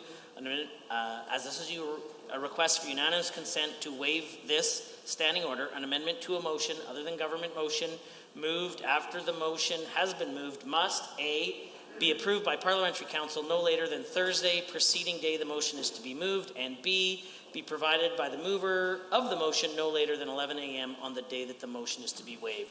I will ask only one question. Is there anyone opposed to providing unanimous consent? If so, please indicate now. Unanimous consent has not been granted. We are at orders of the day, orders du jour. Public bills and orders, other than government bills and orders. My apologies, correction. I just get so excited for orders of the day every day that I missed my second favorite part, which is points of order. And at 1:52, the Honourable the Government House Leader rose on a point of order. Thank you, Mr. Speaker. I rise on a point of order under 23HINJ. Particularly, I imputes false or undervalued motives of another member. At the time noted for the point of order, the member from Edmonton-Glenora, I apologize, said fabrication is for welders, not for premiers. Mr. Speaker, in this chamber, you can't do indirectly what you can't do directly. That'd be like me saying, being misleading is for bad tour guides, not for opposition leaders. That word is not acceptable, neither is lying. To fabricate something, I suspect implying fabricating the truth would be unparliamentary. And I argue that this is, in fact, a point of order, and I ask the member to apologize and withdraw. The Deputy Opposition House Leader. Thank you, Mr. Speaker. 23H, which covers allegation against another member specifically, and I also covers allegation against another member. And what member from Glenora said was fabrication is for welders, not premiers. So it was not directed at the premier. It was a general statement that fabrication is left for welders. Premiers have a different kind of job. So it's not directed at the premier. It's not covered in 23H and I. So it's not a point of order. Are there others? I am prepared to rule. Well, I appreciate the defense of the Opposition House Leader. There is only one premier in the Assembly. It would be difficult to assume that it wasn't directed at anyone other than the premier. And as the Government House Leader has noted, it's not possible to do indirectly what you can't do directly, and as such, I find this is a point of order. You can apologize and withdraw on behalf of the member. Apologize and withdraw on behalf of the member. I consider the matter dealt with and concluded. Now we are at orders of the day, orders du jour. Public bills and orders, other than government bills and orders, for second reading Bill 204, Missing Persons, Silver Alert, Amendment Act 2022. Debate adjourned. Mr. Nielsen speaking. Honourable members, before the Assembly is second reading of Bill 204, Missing Persons, Silver Alert Amendment Act 2022. Are there others wishing to join in the debate? I see the Honourable Member for Edmonton Goldbar on the question.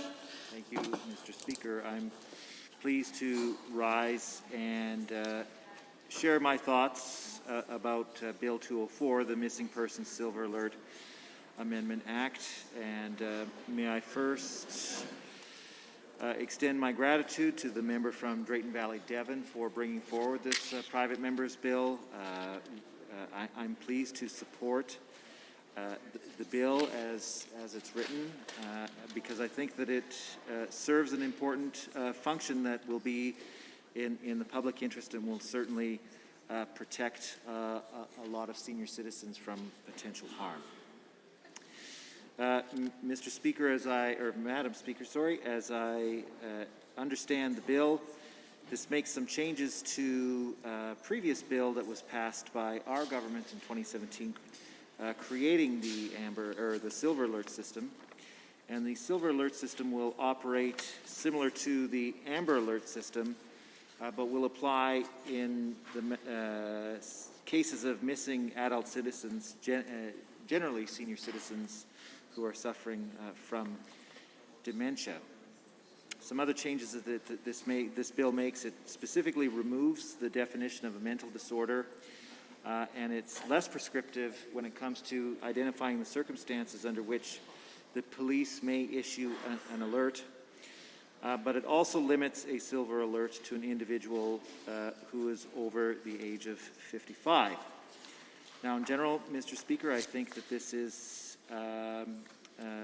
as I said, these are positive changes that, if adopted, will improve the Silver Alert system. But I note that the Silver Alert legislation has never been proclaimed, and it is not currently in effect. And so not only am I pleased to offer my support and vote in favor of this legislation, I urge the government to proclaim the bill, if it's amended as we see here today, as soon as possible, because there are a lot of seniors whose lives and well-being could be protected if this bill were passed. Now, Mr. Speaker, or Madam Speaker, it's of course no secret that our seniors population is growing. Certainly, as a member for Edmonton Gold Bar, I have the privilege of representing a large number of senior citizens who live in my riding. Statistically speaking, Edmonton Gold Bar is one of the oldest urban ridings in all of Alberta when it comes to considering the age of the population. And so seniors' issues are something that I hear a great deal about. And I'm pleased to see that the government caucus is making some amendments that will actually make lives for seniors better, after making so many decisions that have made lives for seniors harder over the last 4 years. I know that it was one of the first things that the government cut in its first budget was the seniors' drug benefit plan, so that seniors who had partners who were under the age of 65 were no longer eligible for coverage under the plan. And that created a great deal of hardship for the seniors living in my community. There were countless seniors who had partners under the age of 65 who were negatively affected by this, and were scrambling to find drug coverage for their partners who were under the age of 65.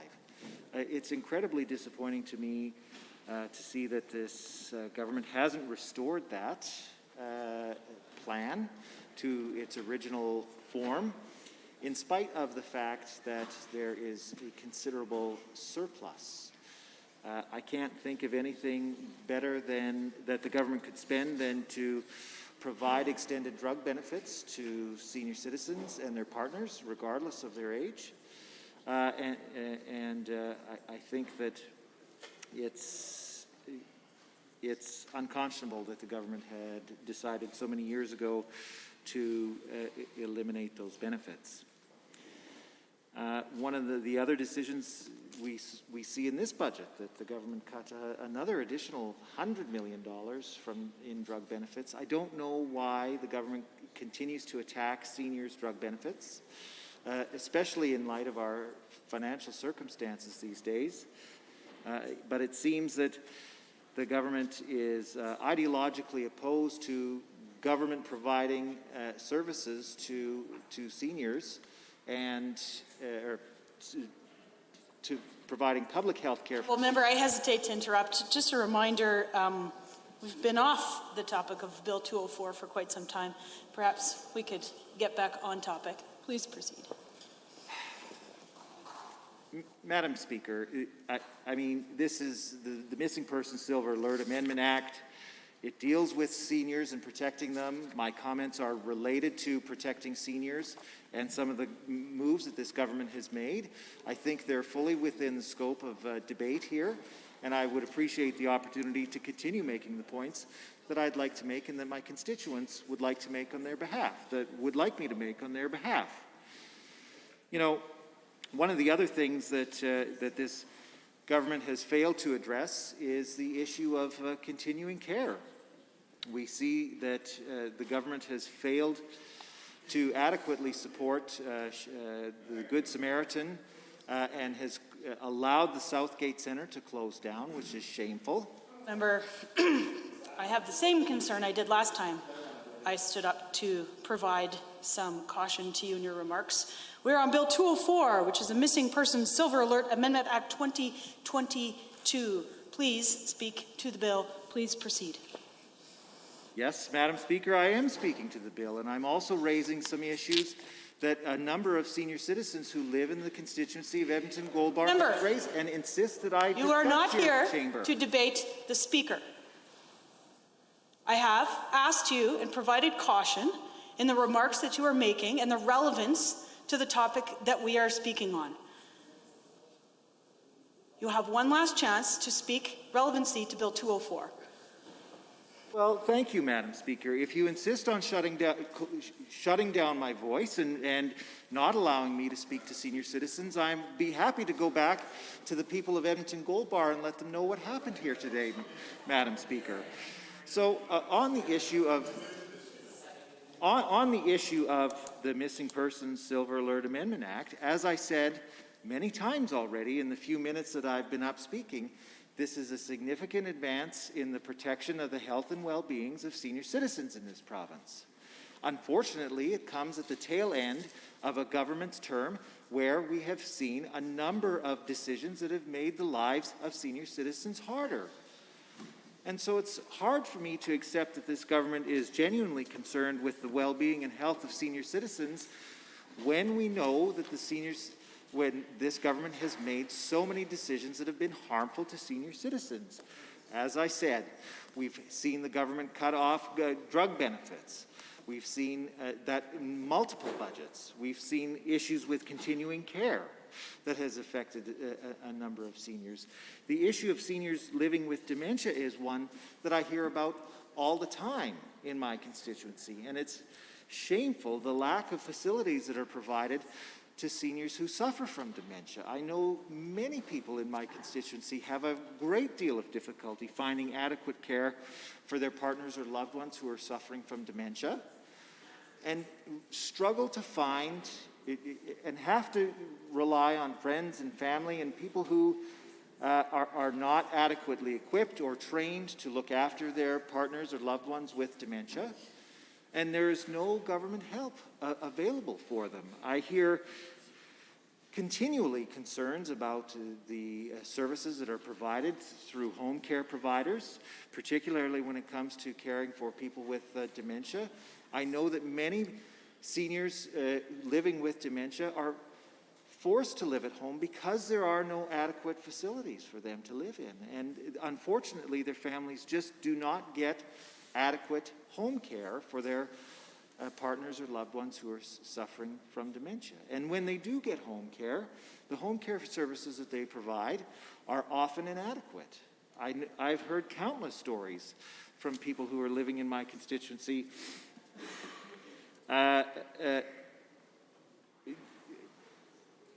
who have in name home care services, but in practice don't receive the home care services that they are expecting or that they deserve.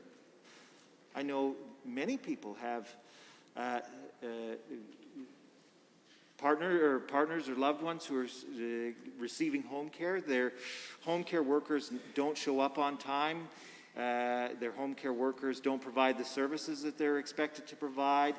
They often change without notice. Thank you, Madam Speaker. Are there others to speak to Bill 204? The Honourable Member for Lethbridge West. Thank you, Madam Speaker. I'm pleased to provide a few comments to the Bill 204 Missing Persons Silver Alert Amendment Act.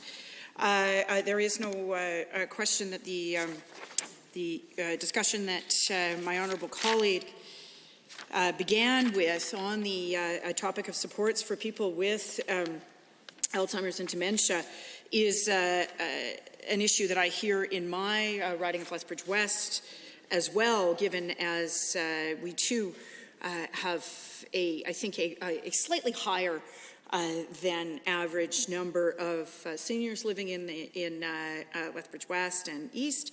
I think it's about it's just shy of 20%. And certainly I have had over the years many people come to me to talk to me about the need for more specialized Alzheimer's and dementia care. And ultimately, that kind of care is what is at issue here. Here we have an act, and a good one at that, to ensure at least a modicum of safety for adults who go missing. We also have a history with this particular bill. The honourable member had previously introduced this bill in 2017, noted it did not receive royal assent. It wasn't proclaimed due to the powers it could grant police in disclosing information not collected in accordance with the Missing Persons Act. And so there's no question that we've had a few years to examine that, and we should certainly find ways to answer those questions. And I hope that the honourable member has been able to receive those assurances in the intervening period, because ultimately I think this is a really good piece of legislation. These silver alerts are for missing adult citizens, generally senior citizens with some form of Alzheimer's dementia. You know, there's no question that we have an increasing number of folks, because we have an aging population, who certainly have been diagnosed with these disorders. We're getting better at early diagnosis. Madam Speaker, we're getting better at even brain research, understanding some of the pre-existing conditions or other aspects of brain development that show or that can begin to unlock some of the mysteries as to why dementia and Alzheimer's occur in some folks, and what some of the precursors may be. Indeed, much of that research in the Canadian context is undertaken at the University of Lethbridge at the Centre for Neuroscience. And so, given the amount of interest in my local constituency, I'm pleased to provide my support to this legislation. Having said that, there is no question that appropriate care at every stage of diagnosis or early onset of dementia and Alzheimer's, and appropriate support for both the patient and their families can certainly head off the need for such legislation.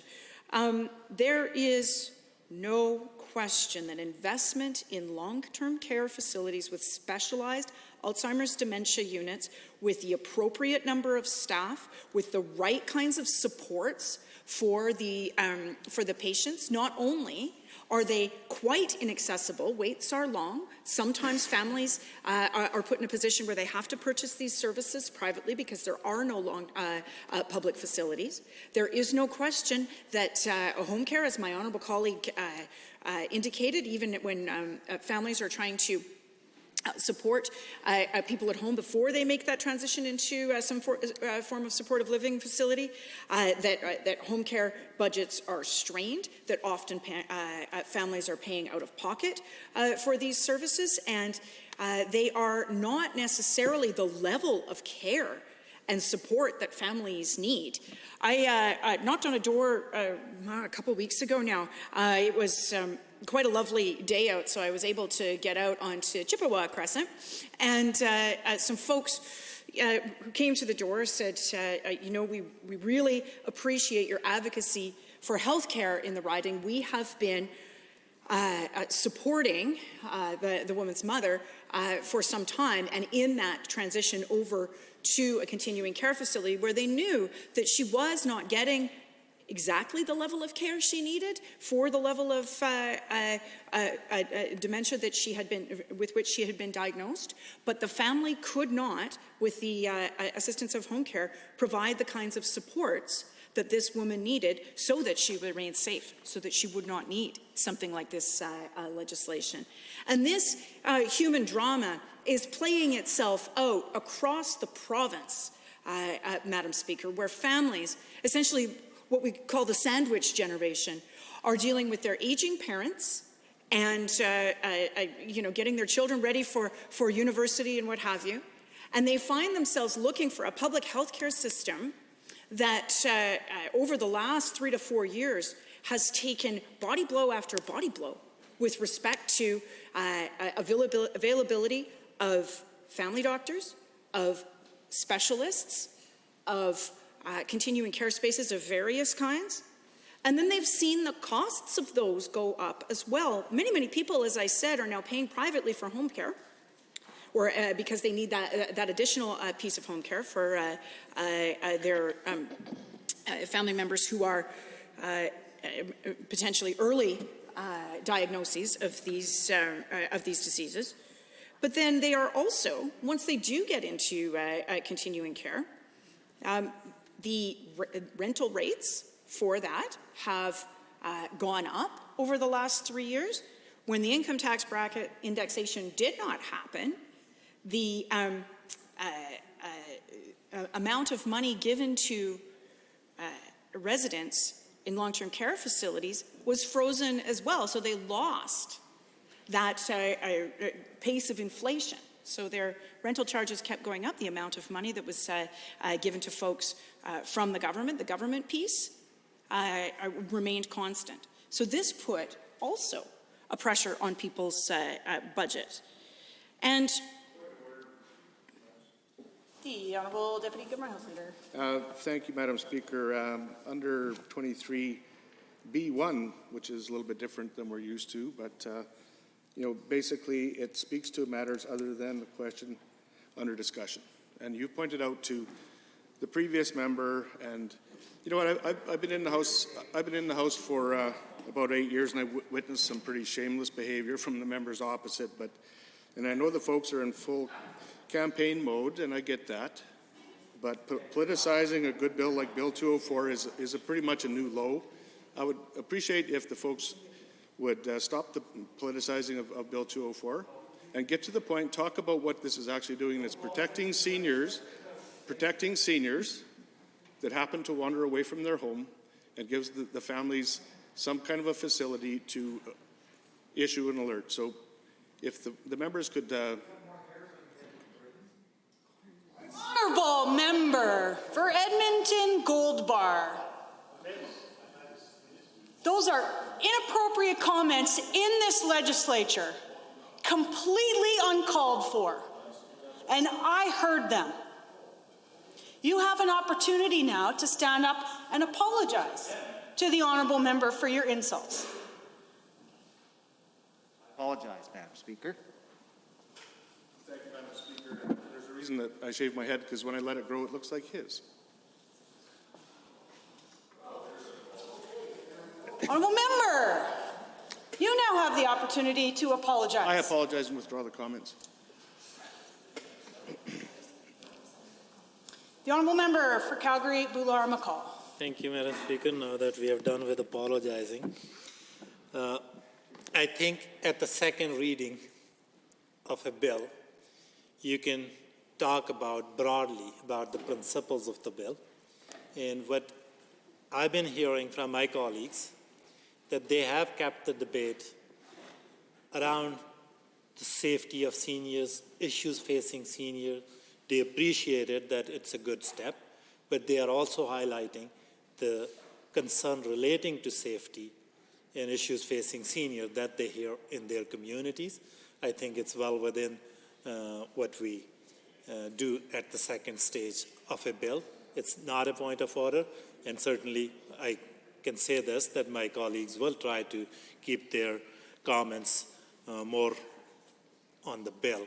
So, thank you. Certainly can appreciate the last words that you added to this point of order. I have given a great latitude when it comes to relevancy on this topic for all members of this House during the course of this debate. And however, I feel members are starting to take advantage of the niceness of the Speaker in this regard. Honourable members, we're speaking about Bill 204. If you are going to talk about all sorts of aspects in all sorts of areas, please make it relevant to the state at hand. This will be a caution. The honourable member has, I thought 45 seconds, but it's 2 minutes and 45 seconds, which made things a little bit more difficult, but I'm sure she will speak to the topic at hand as the caution has been provided by their own House Leader. The honourable member for Lethbridge West. Thank you, Madam Speaker. I'm pleased to conclude my comments as I was discussing the specific challenges of my constituents as a result of knocking on doors, hearing from a specific family who were dealing with the safety and security of their family member who had dementia, and they were having to look for the appropriate amount of care. And there's no question that that was difficult to come by. And that in itself they had to settle for, I think, a level of care that they, over time, I think, has become better. And at least their family member is now safe from the very obvious thing that was about to happen without that care, which was a potential harm to the family member herself or themselves or others. There is no question that just as we have Amber Alert for children, this is obviously an important piece of infrastructure for public safety and public emergencies. There is no question that when we discuss Amber Alerts, we also need to discuss safety and security for children and all of the aspects of family and social life that surround children to keep them safe. And in the context of the Silver Alert, it is the same dynamic at play. Now, I am quite certain that I will end up in many more of these conversations over the next couple months, given as they do. These sorts of issues are raised on the doorstep all the time, and given that my colleagues as well are out knocking on doors and people are raising their health and seniors care concerns with them, that we we'll all be having these conversations. It would be good, I think, to be able to answer them with something, with a proclaimed Silver Alert Amendment Act that has grappled with some of the issues that were first raised in 2017. What would be even better is to be able to pair that with a commitment to expanded long-term care, particularly public long-term care that is affordable for everyone and gives the right level of care for all seniors. Are there other members wishing to join the debates? Bill 204, the Honourable Member for Edmonton-Rutherford.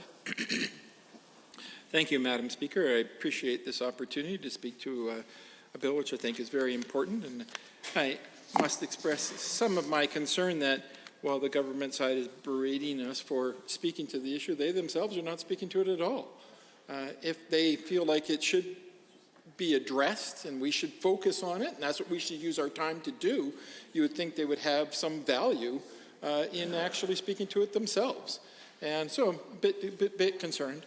But I am concerned about this because I certainly know a lot of people who are of a certain age, as am I, who are looking more and more at the concerns of aging and some of the outcomes that are possible for us as we get older.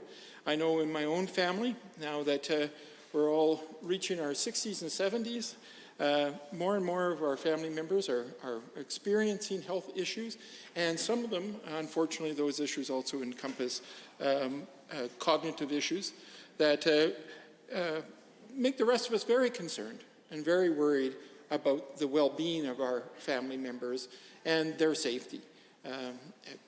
Recently had a family member who had to go to hospital, emergency, because of exactly that kind of situation. So, we are all very concerned about it.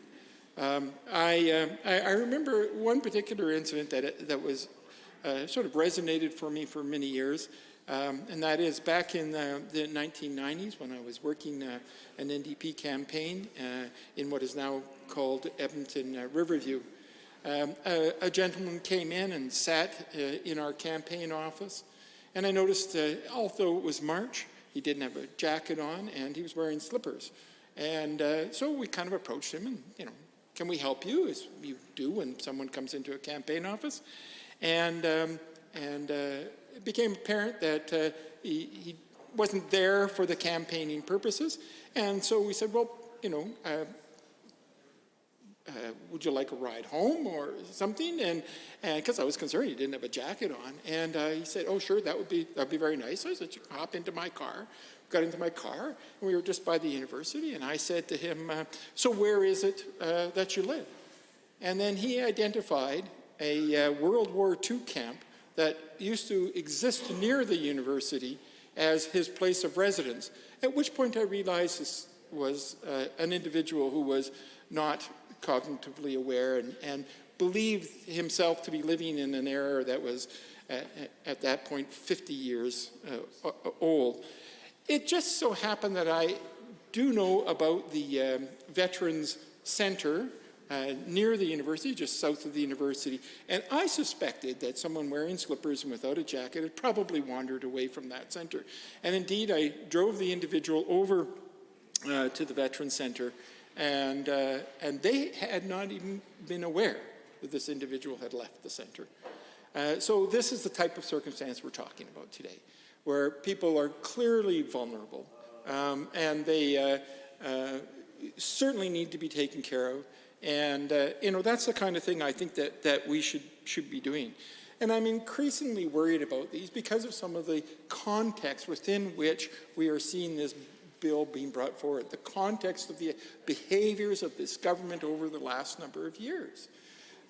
For example, the elimination of drug coverage for partners of seniors worries me a lot, because if you can't afford drugs for your partner, and those drugs allow your partner to live a fulsome and safe life, but your inability to pay for those drugs causes that partner to become increasingly vulnerable, then how much more likely is it that we're going to find that someone whose services have been diminished by this UCP government is going to be in need of a service like the silver alarm?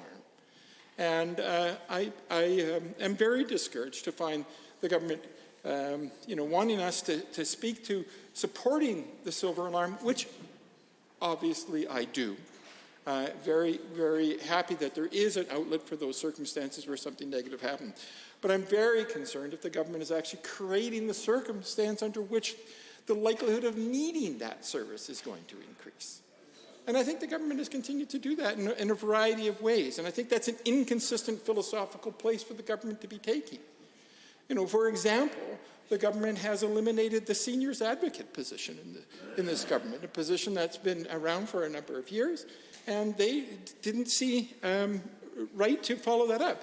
Now, how many of these vulnerable people could be well protected if there was somewhere in the government where concerns could be addressed, where phone calls could be made about, I'm very concerned that this person is not receiving the services that they need in order to be safe, to prevent the need for an amber alert, for a silver alert, to get in front of it, to be proactive.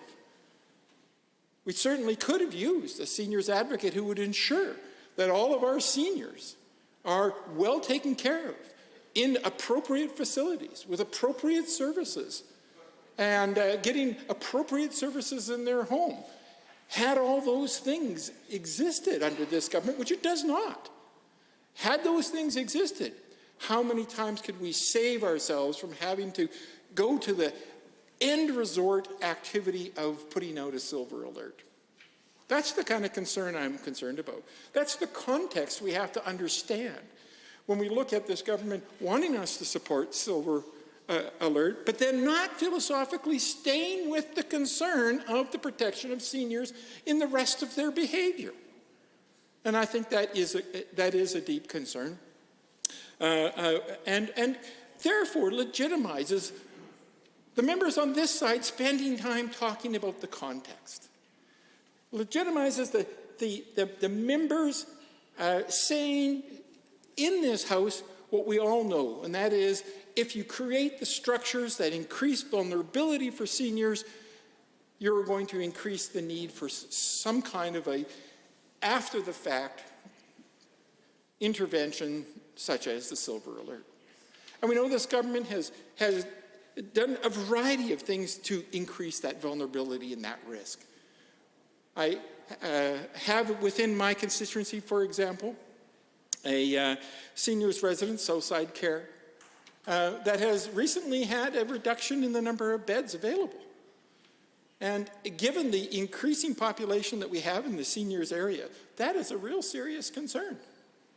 And the concern is that if we reduce the number of beds in places like the Southside Care Centre that resides in Edmonton, Rutherford, then we are going to be in a situation where people do not have the ability to move into appropriate care, appropriate settings where they will receive appropriate care, and therefore be in a place where their vulnerability has been increased and therefore are likely to be the type of people that we end up by having to create a silver alert for. And that's the kind of thing that we would like to see this government do, to prevent it before it actually becomes a problem in the first place, to reduce the vulnerability of our seniors, to reduce the threat to their safety and their well-being that we see when you do things like eliminate the seniors advocate, when you do things like eliminate the drug coverage for partners of seniors, when you do things like reduce the number of beds available in long-term protected care.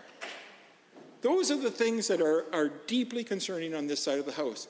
And we think it's philosophically consistent to say that if we care about seniors, we care about them not only when they are lost and we want to find them again through the use of a silver alert, but we are concerned about them when they are lost living in their own home, when they are lost in institutions that do not have sufficient resources, when they are lost because when things go wrong, they do not have an advocate that they can call to correct the vulnerabilities, to reduce the risks, and to bring them back into the place of well-being that we want our seniors to live.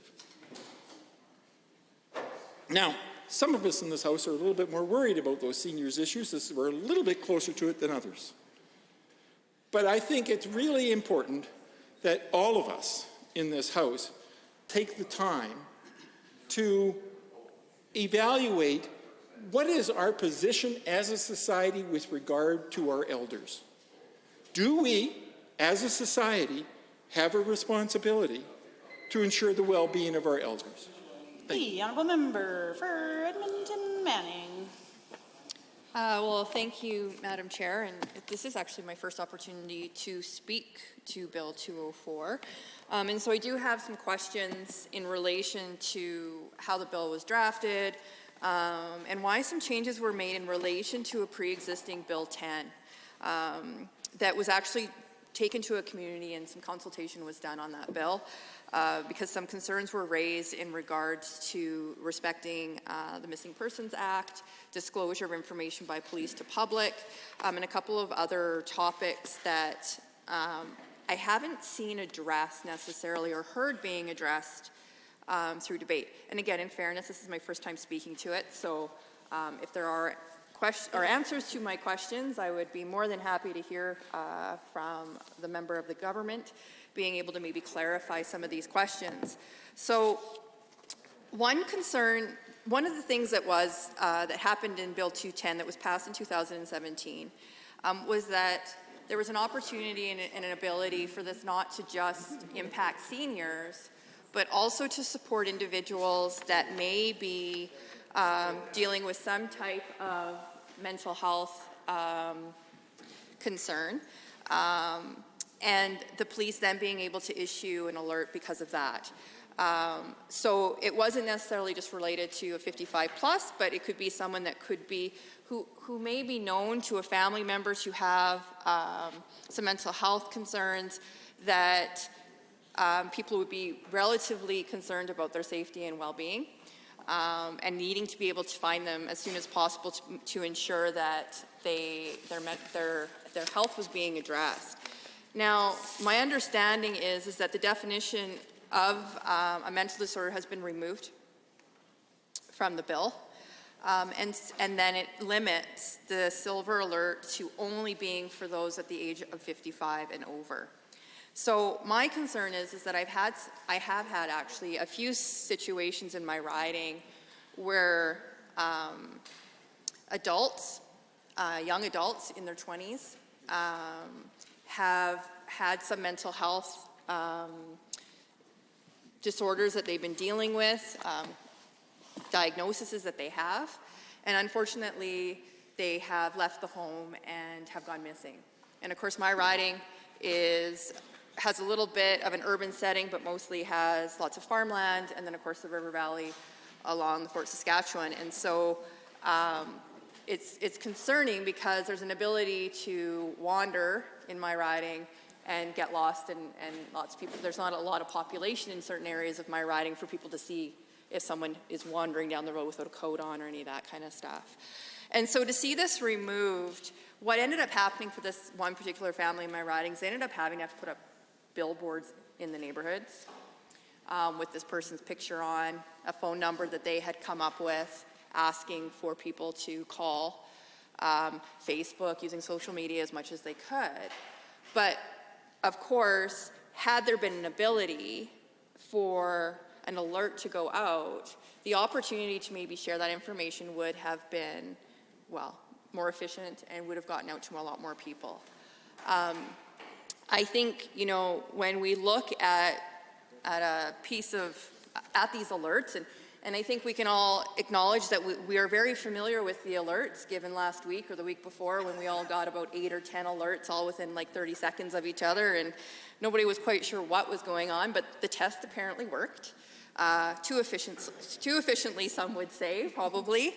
But we know it can work. And I think, you know, looking at a piece of legislation like this is really important, I would say, for our smaller communities, our rural communities, where the population is less, and the opportunity for individuals to wander into, you know, bigger spaces and things like that, and not necessarily be noticed as quickly as maybe if you were in downtown Edmonton or downtown Calgary, I think is very important. I just, you know, I'm not saying I don't support the bill, because I do. I just wish that I wish the age group wasn't there. And maybe that's part of the reason for that is that there's a reason why the member chose the age of 55 and over. Maybe that was part of what came out of the consultation with the Missing Persons Act, and whether or not they were able to disclose information, and whether that has more to do with the fact that there's probably some guardianship components that are attached to this. And so I appreciate that. But I would be curious to know that if it was someone between the ages of 18 and 55 that's missing in this piece of legislation, if they also had guardians, would they be able to actually deal with the act, or be able to engage with this alert system? Can we do interventions in private members' business? No, we can't. Okay, well, maybe somebody else can answer when I'm done. I appreciate the member who wrote the bill wanting to answer my questions. Because I think that, you know, I think it's an important piece, because it isn't always just seniors that I think we're talking about. And in fact, I would say, you know, again, going back to my riding, say that I have one of the youngest ridings in the province. And so many of the individuals that would benefit from something like this would probably be in that 18 to 55 age group who are needing additional supports. And so I see that. But again, recognizing and moving on into the rural components, I do think that this is very helpful. You know, I would hate to hear of a scenario where this wasn't being able to be used. And, you know, my family's from Pincher Creek, and had my grandma still been around, if she had decided to go for a walk without anybody with her, I think we would all be pretty scared at that point. So, although she was pretty well known, so probably people would notice her pretty fast. But anyway, the idea behind that, though, is that I think it is a good idea. The other piece that I'm looking into wanting to kind of understand from the member, which again I think goes back to what came out of the committee when this was debated before, was, you know, what is the privacy around for adults, and the idea around self-determination, and you know, at what point do we consider someone missing? Obviously that is clear in the Missing in Persons Act, and we would know that. Now, the other piece around this is, again, looking at the infrastructure. So going back to the fact that we obviously know the alert systems work, I would be wondering from the government's perspective what the financial commitment would need to be able to update this system. Would it be piggybacking on the back of the Amber Alert, or would it just be a line text change? And so the system would be the exact same system, no different than if we use the Amber Alert and it's a different child age vehicle, things like that. If it's really just a turn-in phrase, or if there would have to be a whole other infrastructure component built to support this. And then on top of that, given our experience over the last couple of weeks with these alerts repeatedly going out into the universe on our phones, what is the measurability to make sure that people don't become desensitized to the alerts? Because I think even based on our experience a couple of weeks ago when we were getting inundated with alerts, at some point people get a little bit frustrated with the system and how it works. And so I want to make sure, even from a testing perspective as well as a use perspective, that this is being used in those urgent moments and not being done to the point where it becomes almost, people become desensitized to them, and then they don't read them, they don't look at them. So that would be the other question that I have around the bill, because you know, I would hope that we can use the Amber Alert system and that we're not trying to create another system that is going to have a financial component attached to it that couldn't be somehow figured out, so that we're not spending money if we can use a system that already is being used and working. Other than that, the other piece too, sorry, that I just wanted to flag is that we know that something similar exists in Ontario, BC, and Manitoba. And I just want to make sure, no different than our Amber Alerts, that the Silver Alert would then be compatible across country, and that we're not building systems in other provinces that don't necessarily work together, because again, it defeats the purpose, and then we're just creating redundancy after redundancy on these issues. And I think that is what I have in closing. I look forward to hearing from the member that introduced the bill, Drayton Valley Devon, maybe when he has an opportunity to answer my questions. Just in time. Are there others to join the debate? The Honourable Member for Edmonton West Henday. Thank you, Madam Speaker. It's an honor to rise this afternoon to speak to Bill 204, Missing Persons Silver Alert Amendment Act, and have appreciated the debate so far from members on this side of the House, and I think they've raised some important questions, some that I will likely highlight through my time and discussion. You know, again, just looking at what this bill is proposing, you know, at the end of the day, offering changes to Bill 10 that was passed back in 2017. Of course, we never saw that proclaimed, as far as I can tell, Madam Speaker, and instead we see some changes being proposed through this Amendment Act regarding some of the details within here, arguably making it less prescriptive than what was previously introduced, and the previous member spoke to it, but specifically removing the definition of a mental disorder and the circumstances under which the police may issue an alert, and finally limiting the silver alert to an individual over the age of 55. And so, again, I think as the previous member stated, it would be important to hear from the mover and creator of this legislation to provide comment and details about exactly why these changes have been made, what further consultation took place that has made them arrive at a different place than what was originally proposed. I, do not argue the changes that they've made. I think that likely there's good reason for it, but I think it's important that we hear why those decisions were made in terms of the changes that are being proposed in this Amendment Act. We see that, again, as the previous member spoke to, we've seen jurisdictions across the United States moving forward with similar legislation, specifically in 48 states, as well as Quebec recently introducing a pilot project in the fall of 2023. And Ontario, BC, and Manitoba have also brought forward similar legislation. And so I would also ask the mover of this legislation if what we're seeing proposed in Bill 204, the Missing Persons Silver Alert Amendment Act, if it is exactly what we see in other provinces, if there's some minor changes, if there's any larger changes that are important to provide and have our own distinct policies here in the province compared to what we've seen in other jurisdictions, whether across North America or across Canada. In my time as an MLA, like many other of the members who have spoke this afternoon, have seen instances of what I would believe to be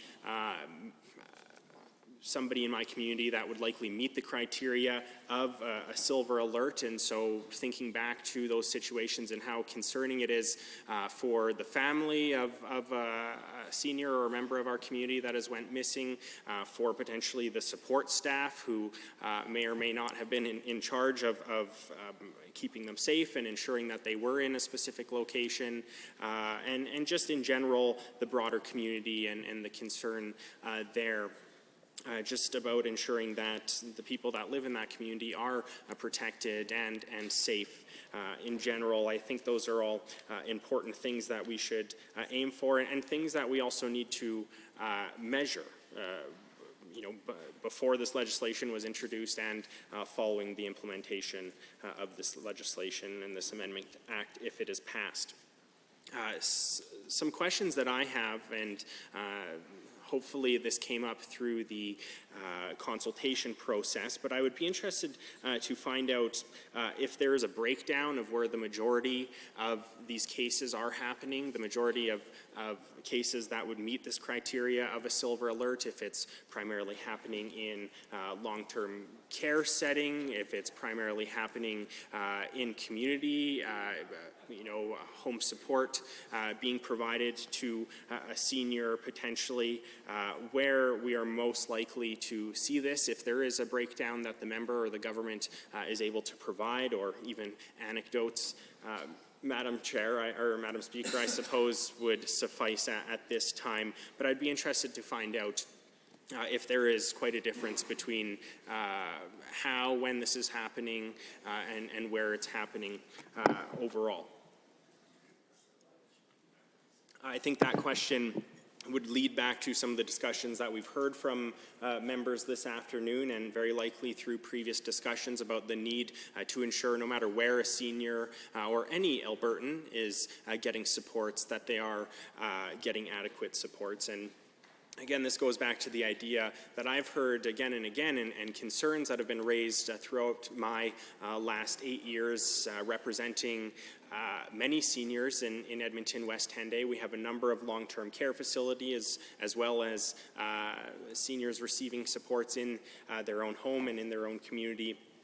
And I think it's important to understand, again, past what we're seeing in this legislation and what could be argued as reactionary compared to what changes that we could potentially be making on the prevention side, if it is a need, which very likely is a need for increased supports in home care and increased supports in long-term care facilities in general, Madam Speaker, and that is something that I've heard again and again. Not only is there not enough space in our long-term care facilities, but if you are able to get a space in them, that very often they unfortunately are just, you know, a lot of them do the best what they can with the funding that they're provided and the funding that they collect, but sometimes mistakes are made at the end of the day, and I guess that is why there is value in seeing something like what is proposed in Bill 204, the Missing Persons Silver Alert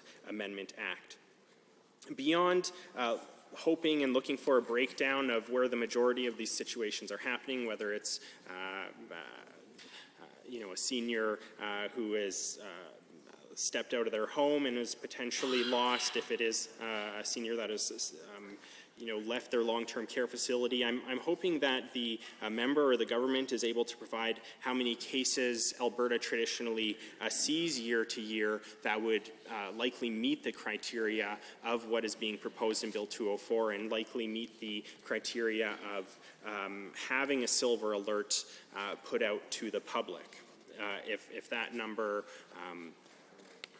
is growing year to year as decisions are made, and of course through the pandemic that has added a number of complexities to our long-term care facilities, to the ability to provide supports to seniors in our community. And so I'd be interested to find out if there is any sort of breakdown year to year, and potentially looking back and again looking forward what we might expect to see from those numbers.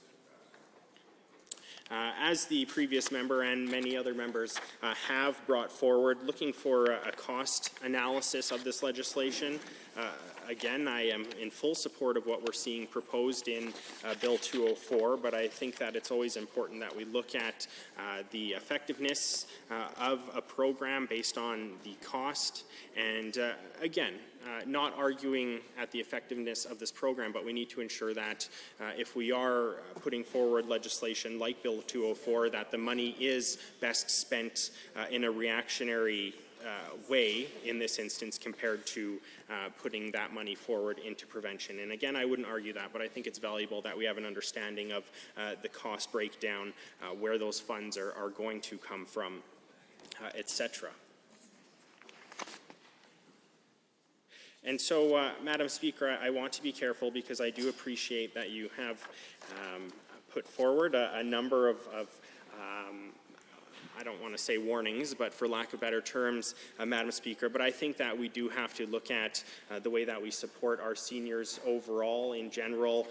When we have considerations like Bill 204 in front of us, I won't push the point too much, but I think when we do look at changes that have been made over the last few years around the elimination of drug coverage for beneficiaries, I think that there is very likely a case to be made that we could see ourselves having more seniors or Albertans meeting the criteria of a silver alert if they are no longer able to access the medication coverage that they need.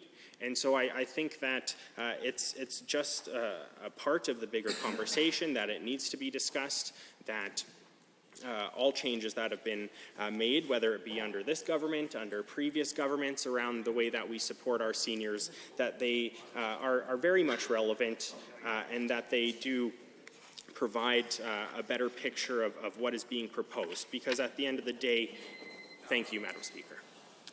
The Honourable Member for Edmonton Castle Downs. Thank you, Madam Speaker. It's my pleasure to rise this afternoon to speak to Bill 204, the Missing Persons Silver Alert Amendment Act. This is my first opportunity to speak to this, and I'm listening closely about the debate. And You know, I think I can agree 100% that we need to do as much as we can to support seniors in this province, and I think that this is a good step towards doing that.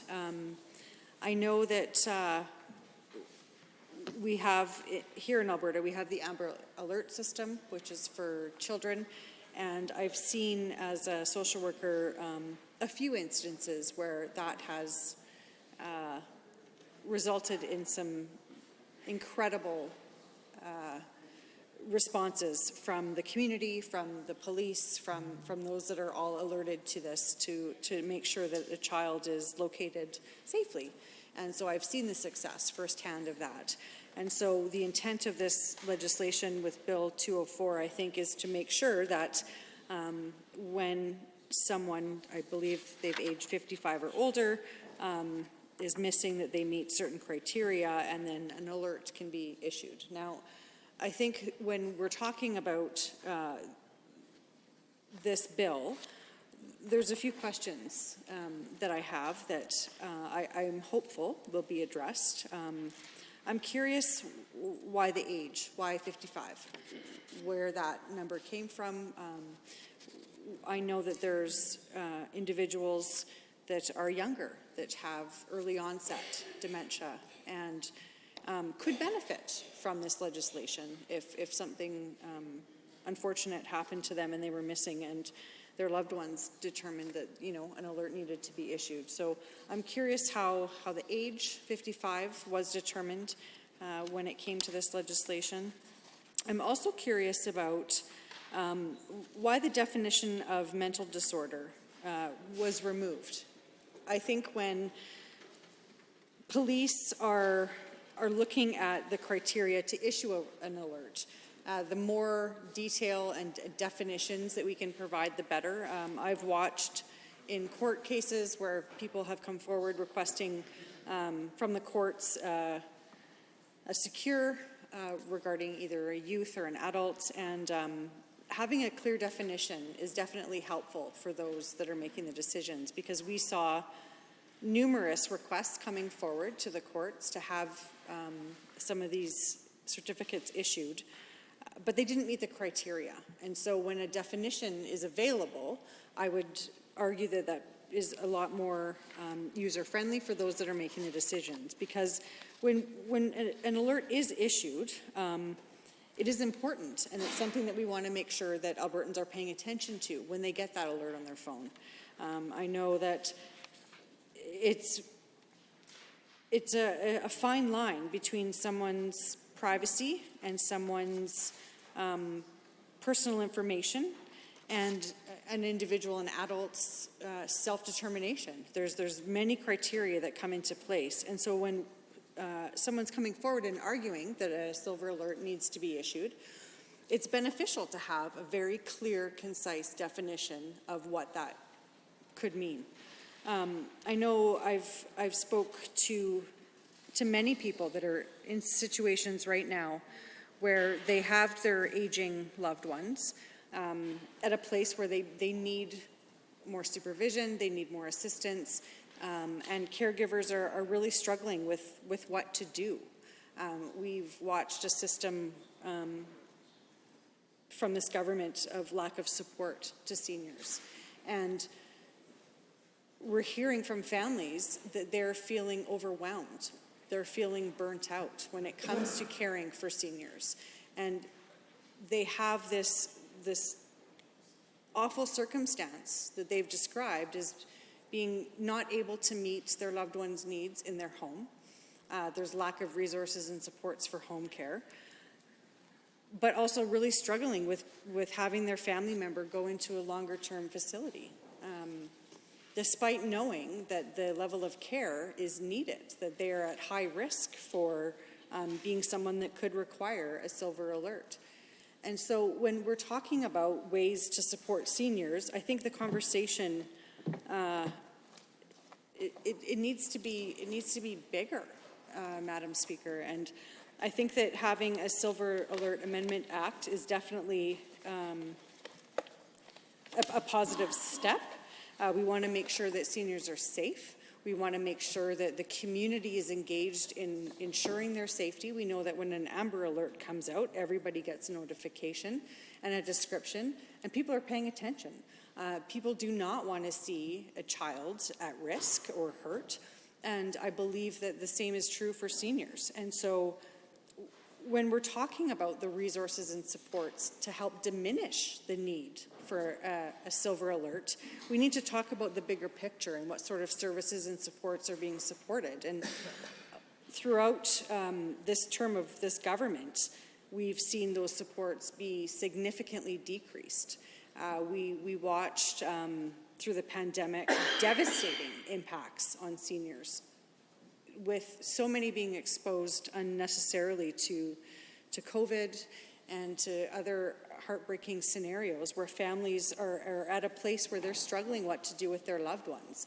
And I know, as a social worker and as supporting caregivers in the community, these are tough decisions.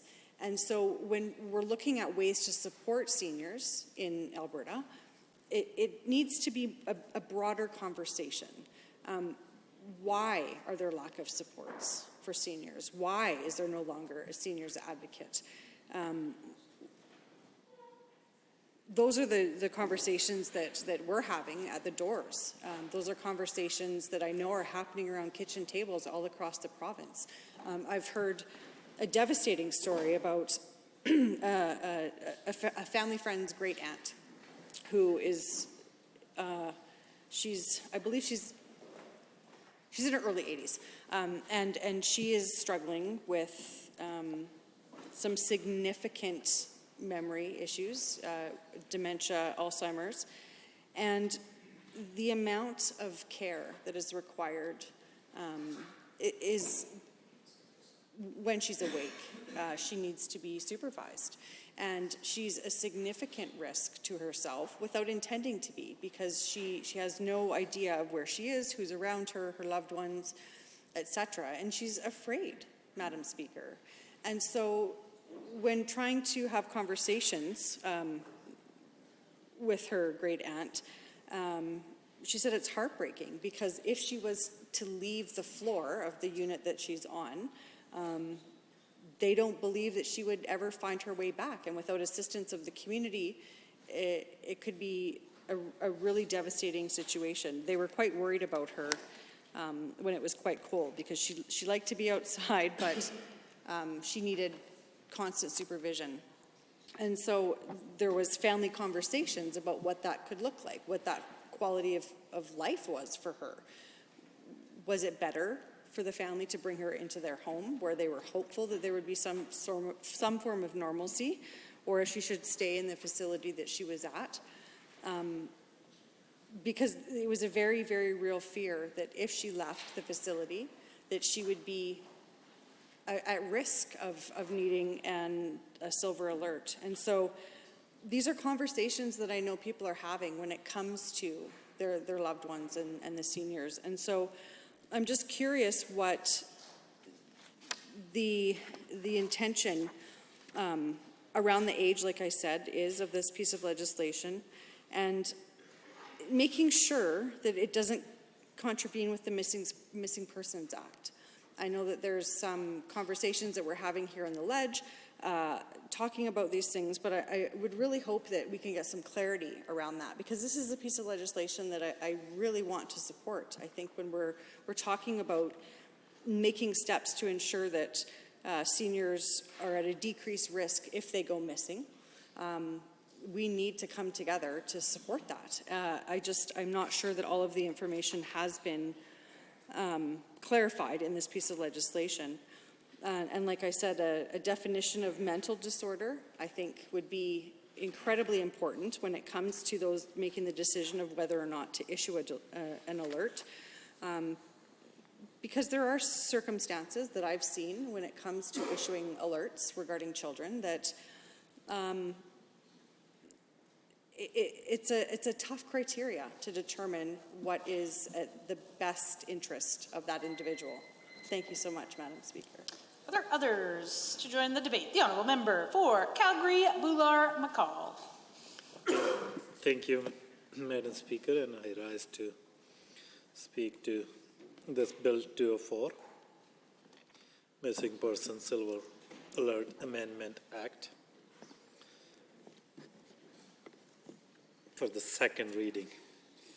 And I think, if I'm not mistaken, a very few times I have seen a private member bill make to its second reading, because for most part under the UCP the process was that bill will get introduced and then handed over to a committee where it will be decided without any input from members of this House, all members of this House, whether that bill should be debated or not. And for most part we missed on debating all those private member bills, good ideas that private members have brought forward.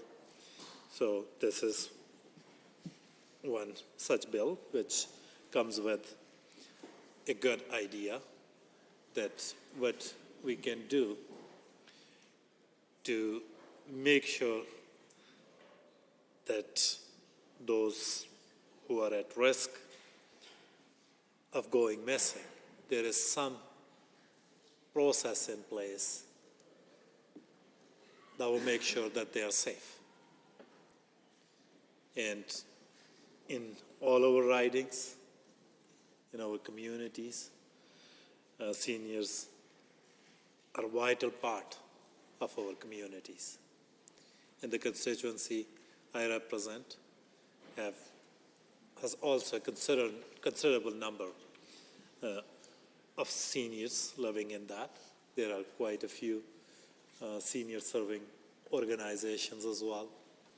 And whenever I have the opportunity to engage with them at their events or engage with their loved ones, the conversation about senior will start with their safety and their well-being.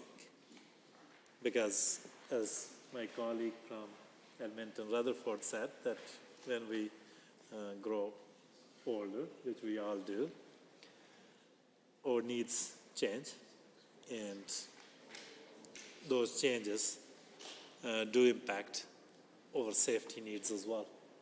As my colleague mentioned, that when pandemic hit, certainly it was a general health risk for all Albertans of all ages. But we know from the day one that medical professional advice was that senior will be more vulnerable. They will be more at risk. There's more that was advised of us all to do to protect seniors.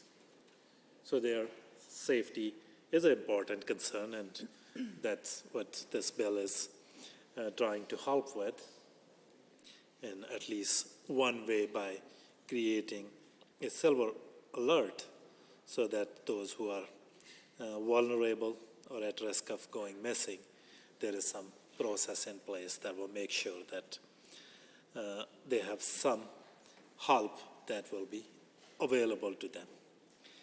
And as I said, that I'm speaking in support of this bill and in support of this proposal that will help make our communities safer, at least one step more safer.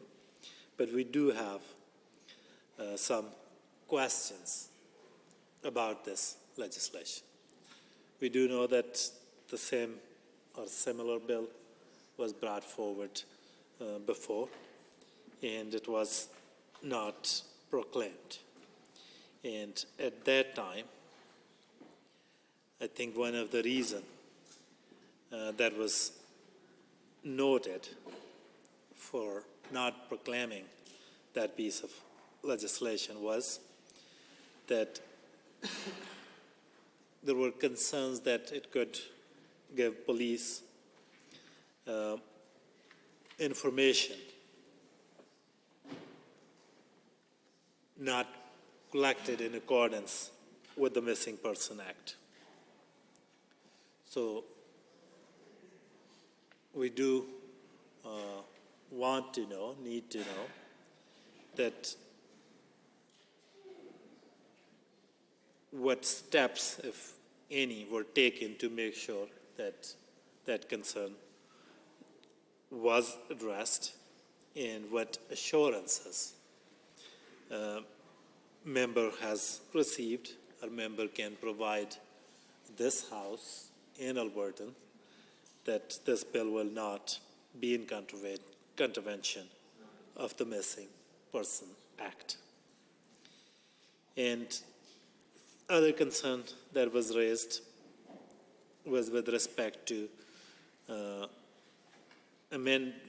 these amendments was that now this bill in its current form removes the definition of mental disorder and the circumstances under which that police may be able to issue an alert.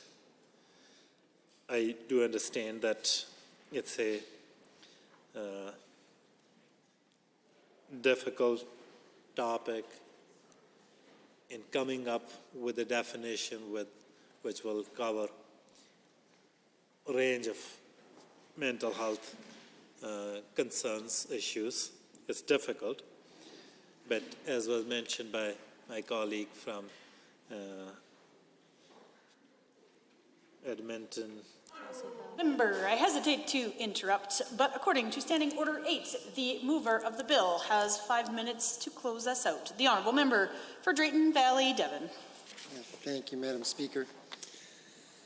Members Bill 204, the Missing Persons Silver Alert Amendment Act, will enable police services to, across this province, to be able to access a tool that will help the police to find seniors and that have gone missing and are believed to be at risk.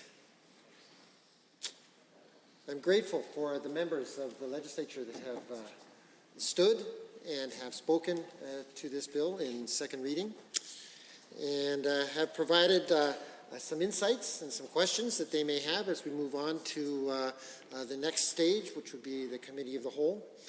I look forward to resuming the debate and to perhaps answering some of those questions. And I would encourage all to pay attention, to listen to the debate as it moves forward, and hopefully at the end of the day to support this in Committee of the Whole and to support this in third reading. Thank you, Madam Speaker. Honourable Members, the Honourable Member for Drayton Valley, Devon has moved second reading of Bill 204, the Missing Persons Silver Alert Amendment Act 2022. Does the Assembly agree to the motion for second reading? All those in favour, please say aye. Aye. Any opposed, please say no. That is carried. Bill 204, Missing Persons Silver Alert Amendment Act 2022 is now read a second time. Under public bills and orders other than government bills and orders for second reading, Bill 205, Official Sport of Alberta Act, Ms. Lovely. Well, members, before we proceed with debate, there has been a request to briefly revert back to introductions. So I will ask, will seek unanimous consent. Is anyone opposed? Please say so now. Unanimous consent is granted for introductions. The Honourable Member for Camrose on introductions. Well, thank you very much, Madam Speaker. It's my honor to introduce to you and through you members of the Rodeo and Chuckwagon Associations. And I have with me Jeff Turnquist, PBR event producer Angela Watson, Coy Robbins, professional bull rider, Sean Morton, rodeo production manager, Denny Phipps, GM, Canadian Professional Rodeo Association, Patty Auger, Canadian Professional Rodeo Association. Celeste Chater is with the Cowboy Channel Canada, and also with Alberta High School Rodeo. Presley Shatters is here with the rodeo as well. Pam Golden and her daughter Emma, also with Alberta High School Rodeo. So please rise and accept the warm welcome of the Chamber.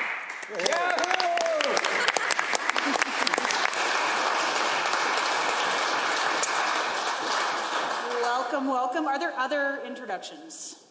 Seeing none. The Honourable Member for Camrose. Well, thank you, Madam Speaker. I rise today to speak to my private member's bill, Bill 205, regarding the recognition of rodeo and chuckwagon as the official sport of Alberta. You know, I wanted to pause and just tell you all why it is that this bill is so important to me. It's rodeo and chuckwagon are events, sports that I grew up watching as a child. And the reason I had that opportunity is because my grandfather used to break horses. And he would say to us every year, at least 2 or 3 times a year, "Come on, girls, get in the car, we're going to the rodeo." And off we would go, and we would spend the day together. And those bring back such great memories for me. And I hope that all Albertans have that opportunity to spend family time attending rodeos and chuckwagon races, because it's made for very long-lasting and pleasurable memories for me and my family. So I'll just go on to tell you that sports are not just for competition, but often a way of life that create a cultural identity. Canadians have always and will always be identified by their love of hockey. Most Calgarians and Edmontonians have an identity built around their love of the Flames or the Oilers. Their rivalry against each other and their close connections to their respective cities create culture identities for both Calgary's and Edmontonians. Similar logic and view apply to the beloved sport of rodeo and chuckwagon racing here in our province. Without the rodeo and chuckwagon races, there would be a missing piece in Alberta's proud heritage, Western heritage. Rodeo and chuckwagon promotes Alberta's strong cultural mindset of being a proud maverick. Alberta was founded by settlers who embodied the values of hard work, resilience against the untamed prairies, and communities built by people who believe in one another. Rodeos and chuckwagon racing display all of these traits and characteristics. Rodeo and chuckwagon racing are sports that demonstrate a passion for improving oneself, both mentally and physically. They bring together the young and the old to rally around adversity and competition. This also describes who Albertans are, what we stand for, and why we live in the most fantastic province in Canada. The cultural importance of rodeo and chuckwagon racing to Alberta cannot be overstated. When visitors come from across Alberta, the country, and the world to participate in rodeo and chuckwagon events, it gives Alberta a chance to welcome people from different backgrounds. It creates a sense of community, belonging, and friendship. The sport of rodeo and chuckwagon racing is a vital part of Alberta's rich cultural fabric that highlights Alberta cultural agriculture sector. To give members of the House an idea of the impact that rodeo and chuckwagon racing has and its agriculture events have in Alberta, I'd like to mention a few examples. There are 94 primary agricultural societies, 7 regional agriculture societies, and 1 major agricultural society that holds a whopping 138 plus rodeo events spread across our great province. The first Canadian rodeo was held in Raymond, Alberta in 1903, 2 years before our province came into being. The first Calgary Stampede quickly followed in 1912, which has been popular with tourists from across the country and the world ever since. The Calgary Stampede draws around 1 million visitors annually and is now called the world's most significant outdoor attraction event. The direct impact on the 10-day Calgary Stampede has an economic impact of $282.5 million. But imagine the indirect effect of the Stampede. From the hotels that are booked, to the tourists visiting Calgary's small businesses, to buying souvenirs, to the indirect jobs created because of the Stampede. These indirect impacts are likely unaccountable. The beauty of all this comes because we embrace our Western heritage culture, and rodeo and chuckwagon have no doubt helped in the creation of building Alberta's unique cultural identity. Rodeo and chuckwagon racing, the economic tourism benefits are not just insulated to Calgary. In fact, hundreds of similar stampedes happen simultaneously across the province every year due to the long months of summer. For example, the Canadian Finals Rodeo, held at Westerner Park in Red Deer, is a 6-day event with over 43,000 attendees and an economic impact of $37 million. Also, rodeos like the Ponoka Stampede and Strathmore Stampede contribute millions of dollars to our local economies. In my Camrose constituency, we are enjoying the PBR in Camrose. At its heart, Madam Speaker, rodeo is about community. They're not just about competition and the demonstration of skills, but also about coming together to enjoy food, listening to local singers, shopping at trade shows, and visiting the rides at the fairgrounds. They bring people together from all walks of life and backgrounds, immigrants and new Albertans from all other parts of Canada, people who have been here for generations. Making rodeo Alberta's official sport would help to illustrate the importance of rodeo and chuck-a-wagon racing to our province and local communities who work year-round preparing for the season. Families and rodeo agriculture associations, local businesses, community associations, and individuals rely on the income they make from the season. Our love for rodeos and chuck-wagon racing is something we all share as Albertans, and I want that to be officially recognized in this legislature. Some of the most notable rodeos in the Camrose constituency include the Sodbuster Rodeo, the Cloverdale Rodeo, the Hardesty Rodeo, the Killam Indoor Rodeo, and the Bruce Stampede. The Bruce Stampede is particularly noteworthy as it has produced some of the most talented and accomplished rodeo stars for nearly 100 years. It's important to note that the Canadian Professional Rodeo Association regulates the sport. Rodeo judges are responsible for enforcing all CPRA rules, including a section that deals exclusively with the humane treatment of livestock. Rodeo and chuck-wagon judges undergo constant training and evaluation to ensure they are knowledgeable and up-to-date on the rules. The association's rules and regulations include more than 60 rules dealing with the treatment of livestock. Committees ensure that the facilities are inspected before the animals and contestants arrive to minimize the chance of injury to the animals and contestants. Professional judges check the livestock before each performance, and any animal suspected of being unable to compete to the best of their ability is pulled from the competition. Alberta's love for rodeo and chuck-wagon mirrors the values and character that Albertans represent today. Rodeo is not a sport, but a way of life for Albertans. Thank you, Madam Speaker. I'm honored to have this opportunity to introduce the bill and welcome the guests. Thank you.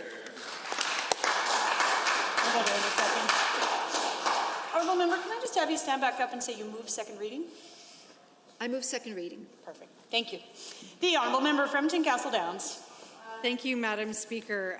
It's my pleasure to rise this afternoon to speak to Bill 205, the Official Sport of Alberta Act. I would like to also extend a warm welcome to all those that are joining us in the gallery today from the rodeo community. I think it's wonderful when individuals can come and experience the legislature and hear about the debate that's happening.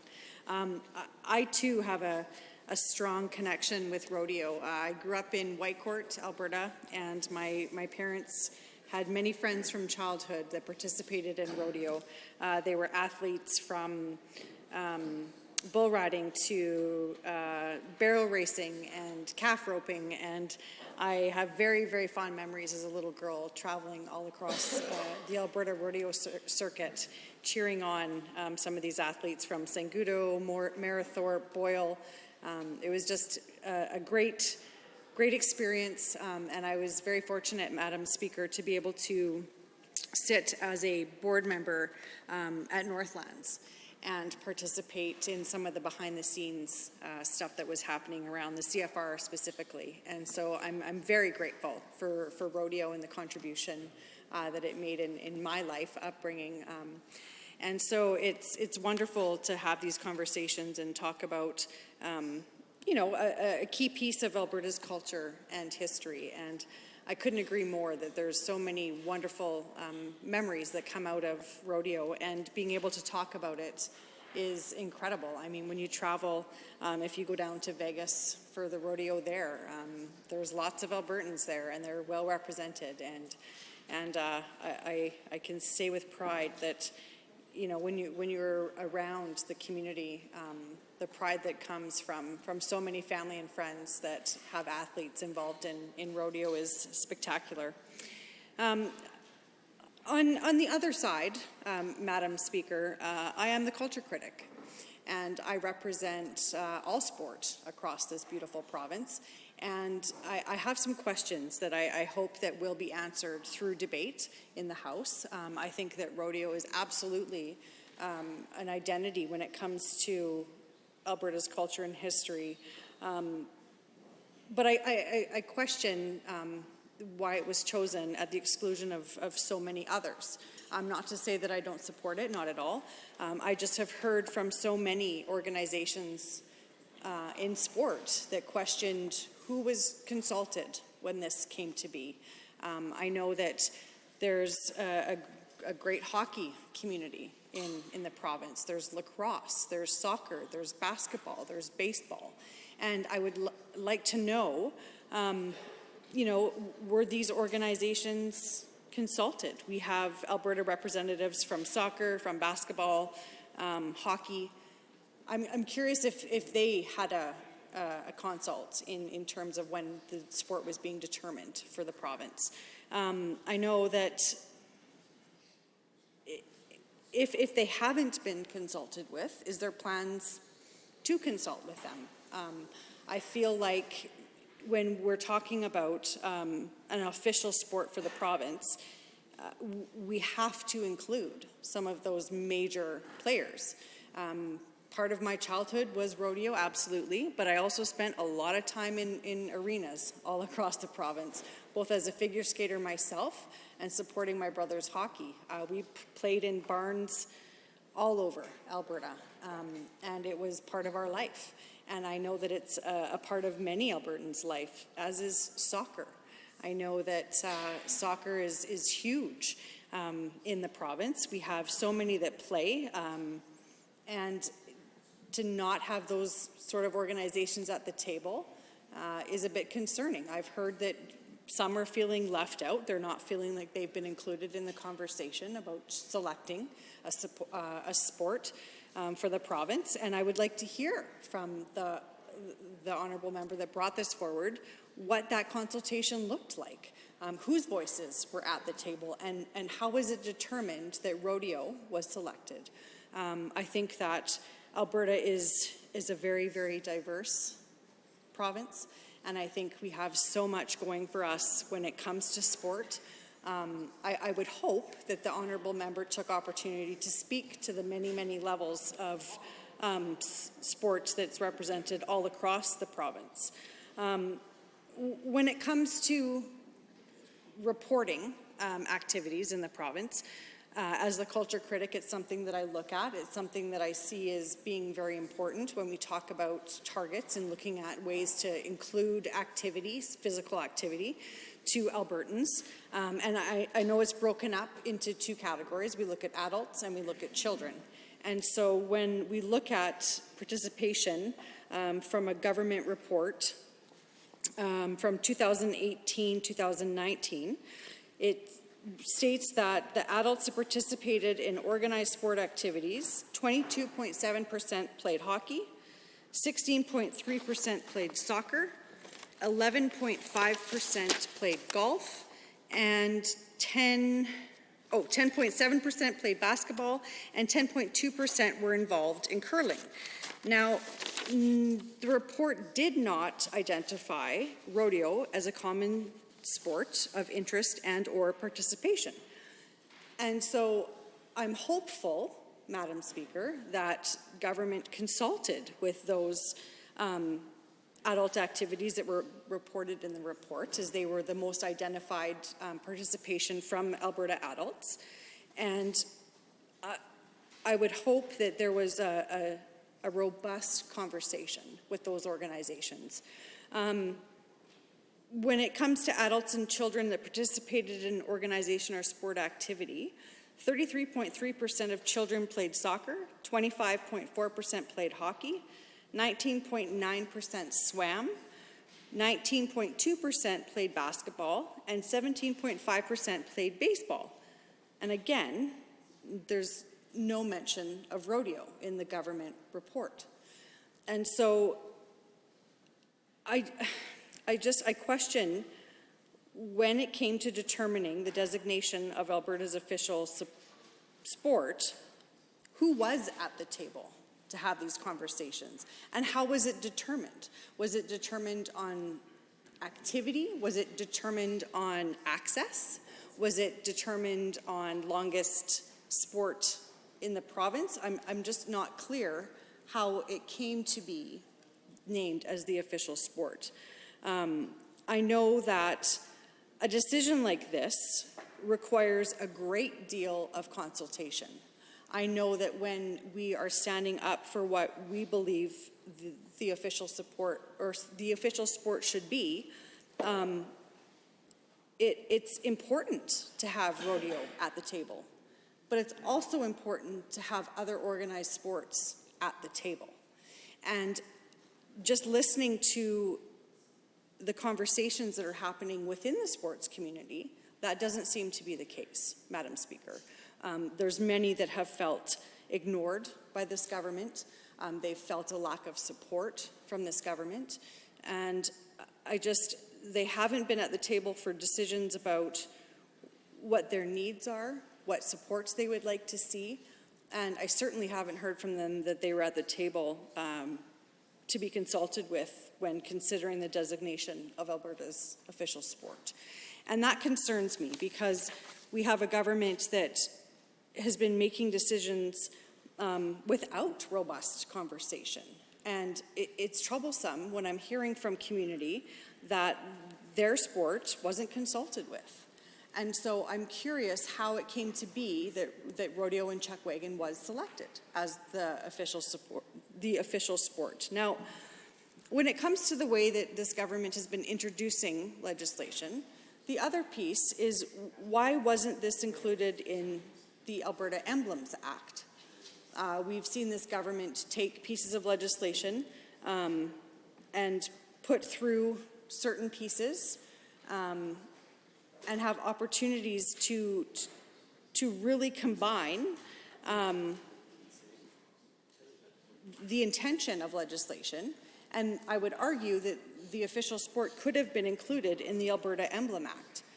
This was an act that was introduced in 2020, and I think that it would have been well fit under that piece of legislation. We watched this government introduce a piece of legislation to support Her late Majesty Queen Elizabeth II's Platinum Jubilee, which we were 100% in support of. Yet they combined it with the same legislation that would allow all members who had... Thank you, Honourable Member. I see the Honourable Member for Ponoka-Lacombe has risen. Lacombe-Ponoka. Thank you, Mr. Speaker. Today I rise to speak to private members Bill 205, the official sport of Alberta. Mr. Speaker, rodeo is an institution in Alberta. It's ubiquitous, it's spontaneous, it's history, it's culture, it's our Alberta identity. We celebrate our unique Western heritage and culture by holding rodeos and chuckwagon races where athletes can compete in their unique, exciting sport for the refinement of their skills and for the entertainment of spectators. Rodeo is intrinsic to the Alberta identity because of our history as an agricultural region, a ranching region of North America, where wide open prairies welcomed farmers and ranchers who could settle the land, develop it into one of the most productive places on earth. As hockey became Canada's national sport, in large part thanks to the prevalence of ice in our country, so too did rodeo in Alberta become the widespread agricultural and because of the widespread agricultural and ranching economy that defines us to this very day. Mr. Speaker, to make rodeo our provincial official sport will enshrine what we already know to be true. Our province hosts rodeos north to south, east to west. We draw competitors from across the continent to participate in those rodeos, including the world's largest outdoor show, the Calgary Stampede. Additionally, the Ponoka Stampede in my constituency is Canada's largest rodeo on the professional circuit, ranking in the top 5 for payouts to competitors in North America. Beginning in 1971, high school students participate in official high school rodeos in May and June, and winners can then move on to the National High School Rodeo Association level of competitions in July and August. But it's not just the large official rodeos that define this wonderful sport in our province. The real essence and significance of rodeo is anchored in the small communities across our province. Smaller community organizations and municipalities are responsible for hosting hundreds of rodeos every summer.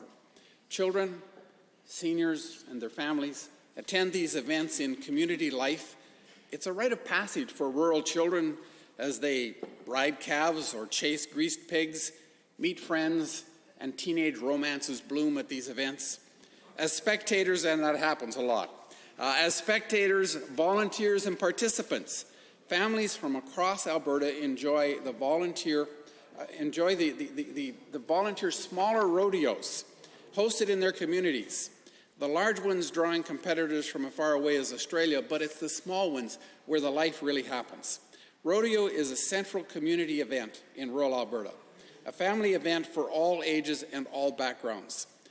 The growing and historical diversity of the sport is testament to Alberta's welcoming and open-hearted disposition. One of the founding fathers of not just Alberta's rodeo, but ranching industry in general was John Ware, an African-American who immigrated to Alberta more than a century ago.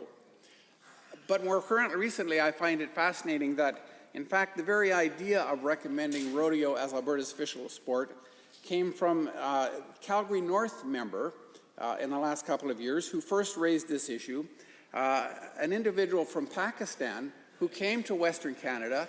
His first job was out in Rocky Mountain House, and as he traveled around on weekends throughout Alberta, he just was taken with rodeo, and everywhere he went, was able to participate.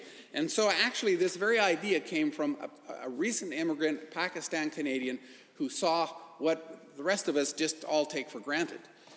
So congratulations to him, and thanks to him for the member from Calgary North for bringing this forward. Young women will train for years with their horses, their friends, and their companions to prepare for rodeo. And in the small rural rodeos, women are equal participants in these alongside men, as is also true with agricultural farm businesses. My own granddaughter competed along with her friends in the Mirror Rodeo last summer in nothing less than a real flat-out horse race. She learns responsibility in caring for her horse 365 a year. She learns animal anatomy. She learns medical science, dietary needs, all these different things. Mr. Speaker, this bill will be, on one hand, it will show how our government embraces the culture and heritage of our great province, but on the other hand, it also supports economic prosperity that rodeo brings to Alberta. Events like the Calgary and the Ponoka Stampedes and other rodeos that have been mentioned that occur across our province in towns large and small bring immense economic benefits to the areas where they are hosted. Businesses in these areas benefit from the increased activity and the people that rodeos draw. No rodeo is complete without adjacent amenities like food and games for children and adults alike, as well as performing opportunities for Alberta musicians at many of them. These events give an opportunity for businesses that provide these services to prosper. I should also mention that a great draw of Alberta's tourist economy is to come and to be able to see Western culture and Western events. And so this is a part of Alberta's tourism industry as well. Not to mention the fact that there are the immense benefits that rodeo brings to the agricultural industry, specifically in livestock, feed, equipment suppliers, Western wear retailers, saddle makers, farriers, and the list could go on. Horses bred to race chuck wagons, bulls for bull riding, horse training and trainers for all manner of events, from roping to barrel racing to all kinds of different things. The livestock industry in relation to rodeo is literally a world of its own. And until you become part of it and begin to see it, you don't realize how great and important it is. It's a world that bolsters the grand Alberta heritage we should all be proud of. Mr. Speaker, the social, the community, the economic benefits are absolutely crucial, but another aspect of rodeo is the display of competitive frontier spirit that built our province into one of the greatest places to live in the world. Exemplified at every rodeo is courage, physical prowess, precise animal handling, and an understanding of the relationship between human beings and the animals that have been by our side for millennia. Rodeo shows us the camaraderie and the symbiotic relationship animals and humans share. And you know, I have to say, horses are extremely intelligent beings. And throughout our history, horses have saved the lives of many, many people who get lost in a snowstorm, lost in the vastness of the country, and if they just give the animal its head, it will almost always just go home. They're smarter than we are sometimes. As Western Canadians, rodeo represents a central aspect of our heritage and cultural identity. As human beings, rodeo exemplifies the power, the beauty, the devotion of the animals we have been blessed to call our companions since the dawn of time. As Albertans, we are privileged with the presence of these wonderful creatures. Some work with us, Others provide us with devoted companionship. Others actually teach us a lot about life and how to live. It's an honor and a blessing for our province to be the central hub of rodeo, a competition that portrays the unbreakable bond between us and the animals that have walked by our side for countless centuries.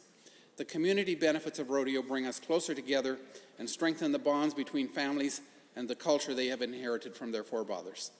Economically, rodeo bolsters our businesses that focus on festivity and has created an entire economy based around the animals that compete alongside the cowboys and the cowgirls in the many events we see every year in every corner of Alberta. So, Mr. Speaker, I wholeheartedly support this bill. To many Albertans who live and breathe rodeo, this bill is for you. We love and support rodeo for many reasons, and making it the official sport of our province is long overdue and only natural. Spring's coming soon, and with it we will get to enjoy the wonderful animals and amazing competitors who travel to this province from across the world to participate in what can only be described as the legendary rodeo industry. Personally, I can't wait. Thank you, Mr. Speaker. Thank you, Honourable Member. I see the Honourable Member for Edmonton Manning has risen. Well, thank you, Mr. Speaker, and it's a privilege to rise and speak to Bill 205. The Official Sport of Alberta Act. So I appreciate all the comments that all members of the House have been speaking to in regards to rodeo, and I believe that having rodeo acknowledged in Alberta is an important step in helping to build and even expand the rodeo networks that we have here in Alberta. I know that COVID was extremely hard on many of the smaller rodeos that were happening across the province, and so that actually impacted the amount of people that were able to go and see and be able to experience the sport.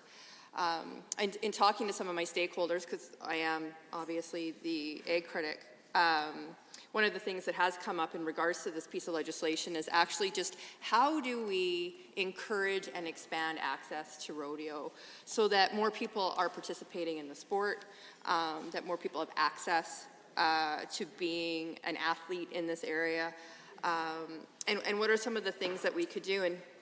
And I heard the honourable member in her opening comments around the bill, the member for Canmore, speaking about the importance of the egg societies and how many of the egg societies are actually the ones that host many of these events and are the ones that understand the community and are able to be that liaison between introducing people that have never been introduced to rodeo, as well as supporting those communities in having their own rodeos. And so I will say I was pleased to see in this budget that there is infrastructure spending going towards egg societies to be able to upgrade and build on some of the infrastructure that exists so that rodeos are able to build bigger grandstands and things like that are able to happen. And I think that's very important to see as a sign from this government that they are committed to supporting the sport. Now, the downfall of that, Mr. Speaker, is that in the budget there was no money put in for egg societies to actually deliver any of these supports. And so the infrastructure will be there, but being able to fund and be able to deliver the services that egg societies do deliver in their local communities actually was not increased as requested. And so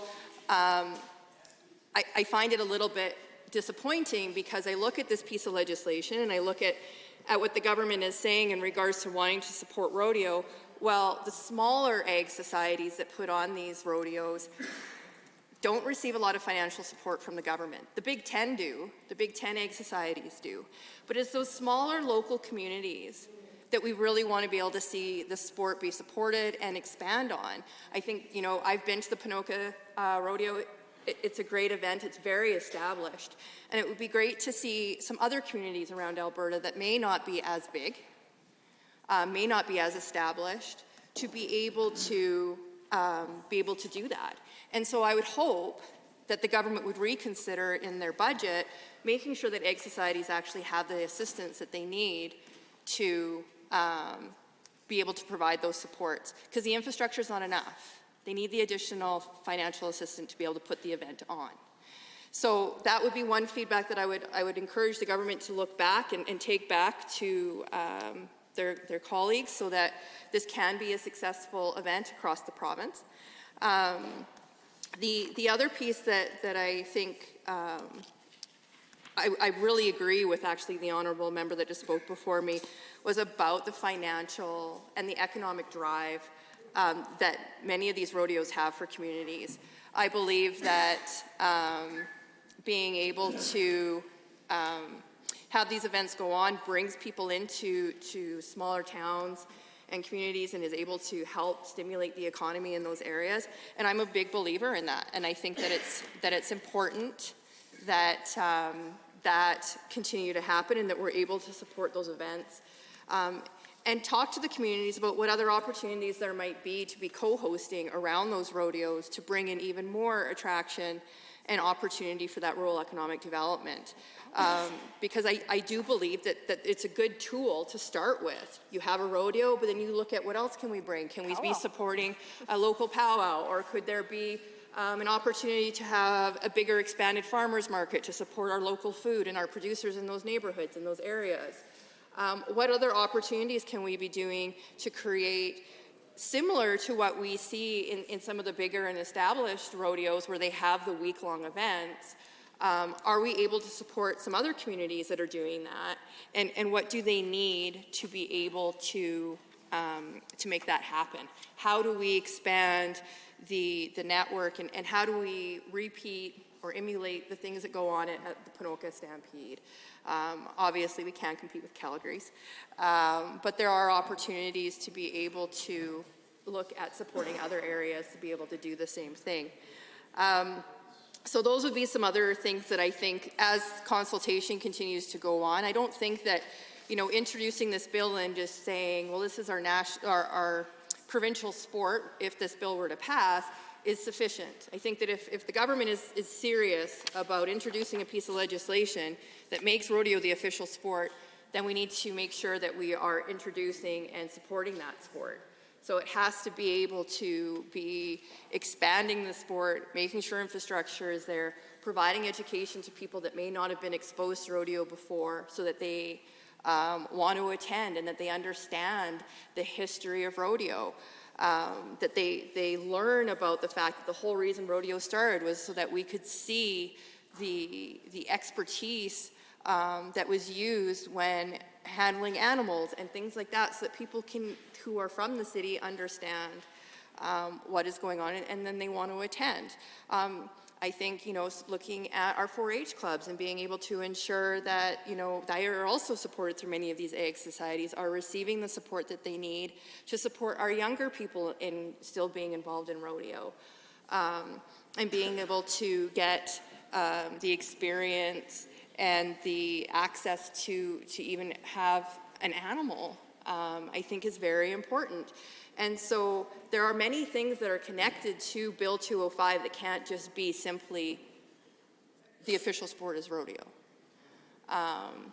Because, as my other colleagues have mentioned, there are other sports in the province, and their ability to, I guess, promote their sport is more accessible.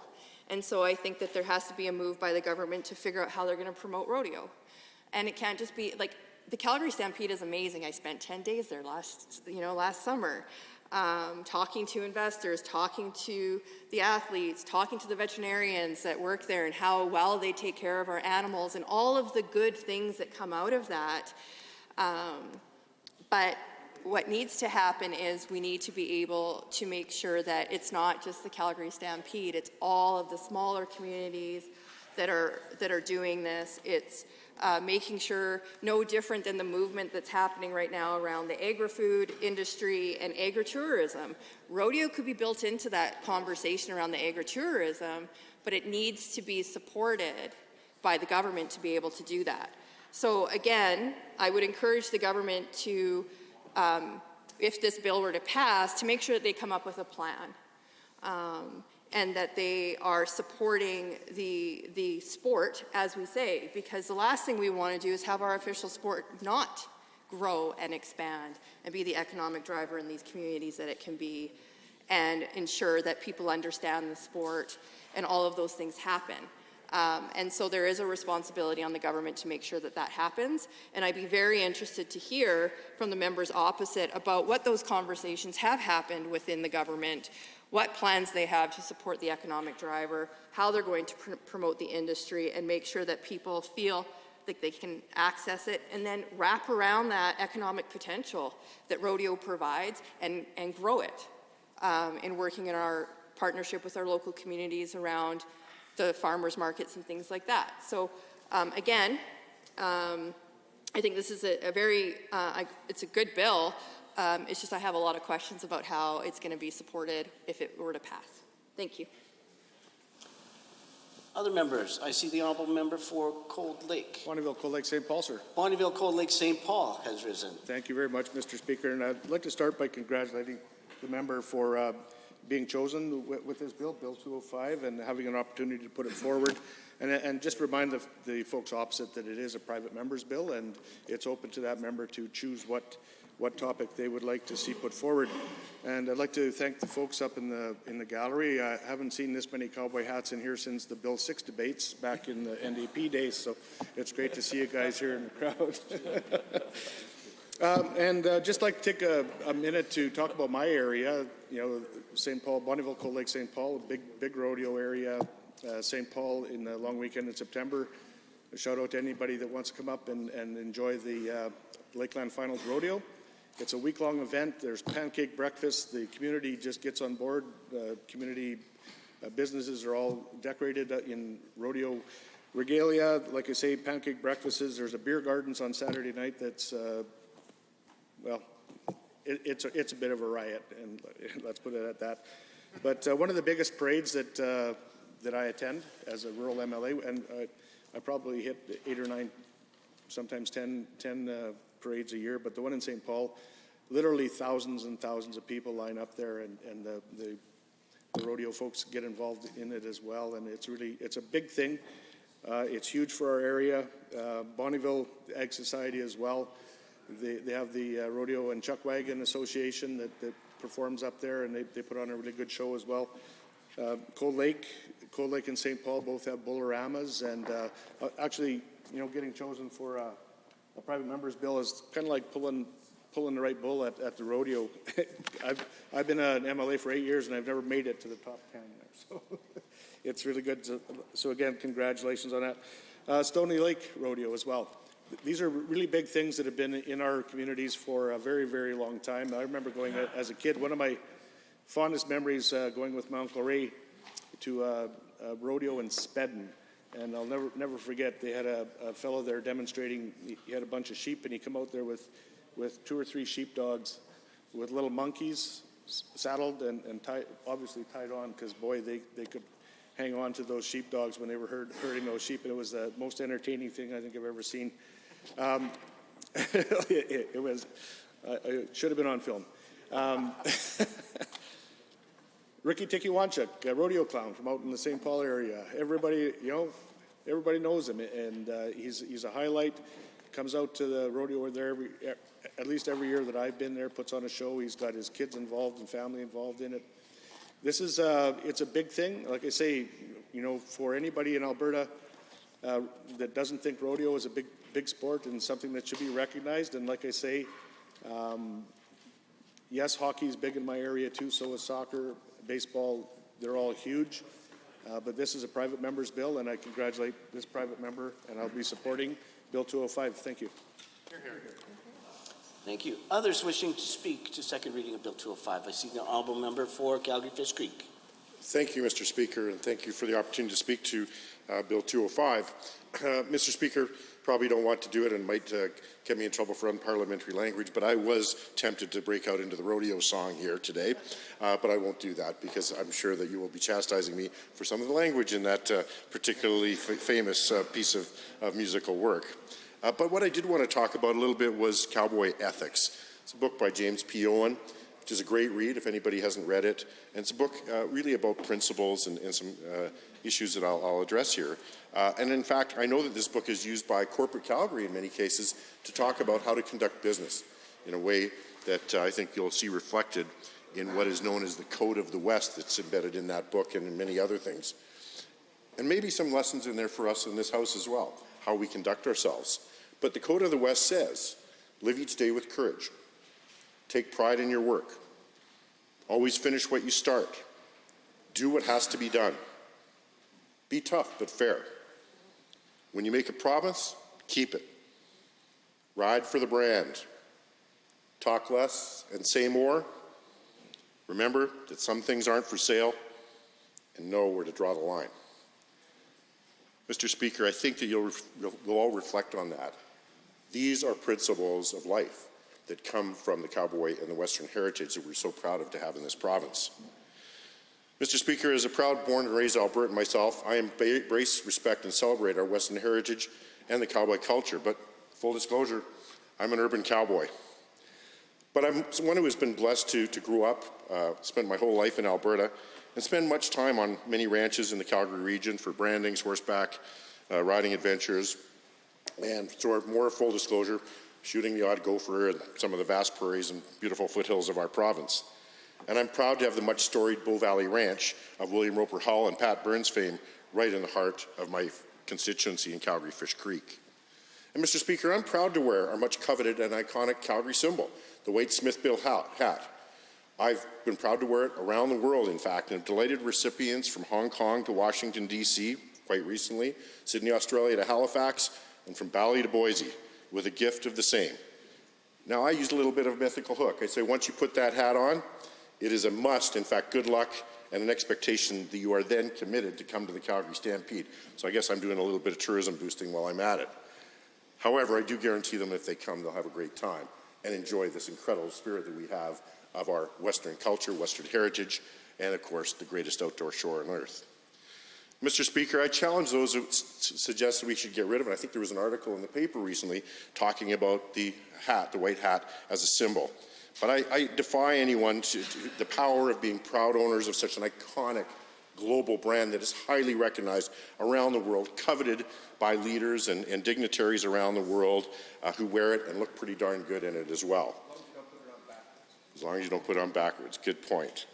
But it speaks volumes about who we are, where we came from, how we live, and the Western pioneering agraricultural spirit that we should all be proud of, not trying to distance ourselves from. These are things that we should be proud of. And in fact, I talk about agripreneurial.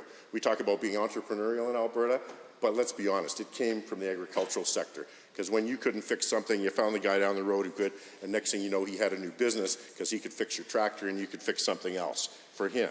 That was the spirit of entrepreneurial, because there was nowhere else to go than down the road to the neighbor who had that skill or developed that skill. And that spirit is actually taken on into Alberta and into the culture that we have as entrepreneurs. And a little reminder for everyone, everybody talks about these days the term brand and branding, talks about all that as if it's some highfalutin, Wall Street kind of thing. But I would suggest that the makings of a global and societal obsession with the power of brand have maybe forgotten that it all started with a hot branding iron and the smelling of burning cowhide. Brand. That's what we have here in Alberta, and we should be darn proud of it. Mr. Speaker, I was honored to take representatives of our world-renowned rodeo and exhibition, the Calgary Stampede, along with premiers, mayors, and economic development representatives from across our province, to Hong Kong for the Chinese New Year Parade 2000-2001. And I can tell you we had a heck of a time there. Western heritage, spirit, hospitality, Alberta beef on a bun for 38 people one year, Stampede breakfast for 10,000 people the next year. And I can tell you that the representatives of our Calgary Stampede, our Western heritage, and our First Nations were there in celebration of that time-honored culture and our Western culture and spirit as well. And I can tell you it was a pretty neat experience walking down Nathan Road, called the Golden Mile in Hong Kong, with my cowboy boots on and with some of our First Nations friends in full regalia walking down the street. I felt like I was in some kind of a weird movie. Maybe it was just after Shanghai Noon came out. I think we had some fun with that. And a reminder, again, to consider the highly exotic and huge draw for visitors from around the world as witnessed by our demand for farm, ranch, Indigenous tourism-related experiences. what we think of as everyday life here across the prairies is highly exotic to people from Europe and Asia, and we should not forget that we are exotic in our own right. Further, and for the record, I'm personally a big fan of Calgary's old brand, the Heart of the New West, because I think we are the heart of the New West. Not just the geographical heart, but the emotional heart, which I think speaks volumes about who we are in Western Canada, here in Alberta, and with the roots that we are so proud to have. Now that decision, that's my personal opinion, that is up to City Council and the citizens of Calgary, but I'm a Heart of the New West guy all day long. So, Mr. Speaker, you may have guessed by now that I'm a fervent and proud supporter of Bill 205, the official Sport of Alberta Act. And as a lifelong fan of the rodeo, from its anchor position at the greatest outdoor show on earth, the Calgary Stampede, of course, to the rodeos across Alberta, referenced by some of my esteemed colleagues here, from Ponoka to Pincher Creek, Strathmore to Medicine Hat, Grand Prairie to TP Creek, all across this province. I'm also proud to share my own personal favorite event. I was talking to some of the members in the lounge earlier because I've been attending the chuck wagon races since I was knee-high and kind of sneaking back there as I got older and still love going to the chuck wagons. You know what, I guess, you know, in the Rangeland Derby, I guess, as those of us that are so fond of that, and that's turned into a huge event. And of course, the chuck wagon auctions are coming up, I think, on April the 15th or something like that. So that's always a spectacle. In fact, the barometer of Calgary's economy in many ways. Bull riding is a close second, and I love all the sports. So thanks to our visitors today for representing that great sport. So, Mr. Speaker, I'd like to thank the member for Camrose and also the member for Calgary Northeast for bringing this forward in the past. I strongly encourage all members of the Assembly to support this private member's bill. Remember where our roots are in this great province, and to put on our hats and our boots and our blue jeans and head off to the rodeo. Thank you. Thank you, Honourable Member. Others wishing to speak to Bill 205. The Honourable Member for Edmonton Northwest. Yes, thank you, Mr. Speaker, and appreciate the opportunity just to say a few words around Bill 205, the official Sport of Alberta Act, and just want to thank all of the presenters here today around this bill. Certainly, it brings back lots of fond memories for many of us, myself included, growing up here in Alberta and participating as a spectator in many rodeos and gymkhana over the year. And just, you know, that's part of a culture that's to look forward to in the summer, especially when you're young. And I certainly did do lots of that and still do today here, mostly with the Calgary Stampede, I guess. But that's the biggest one of all, as far as the people in Calgary say. I think it's true, probably, I would say.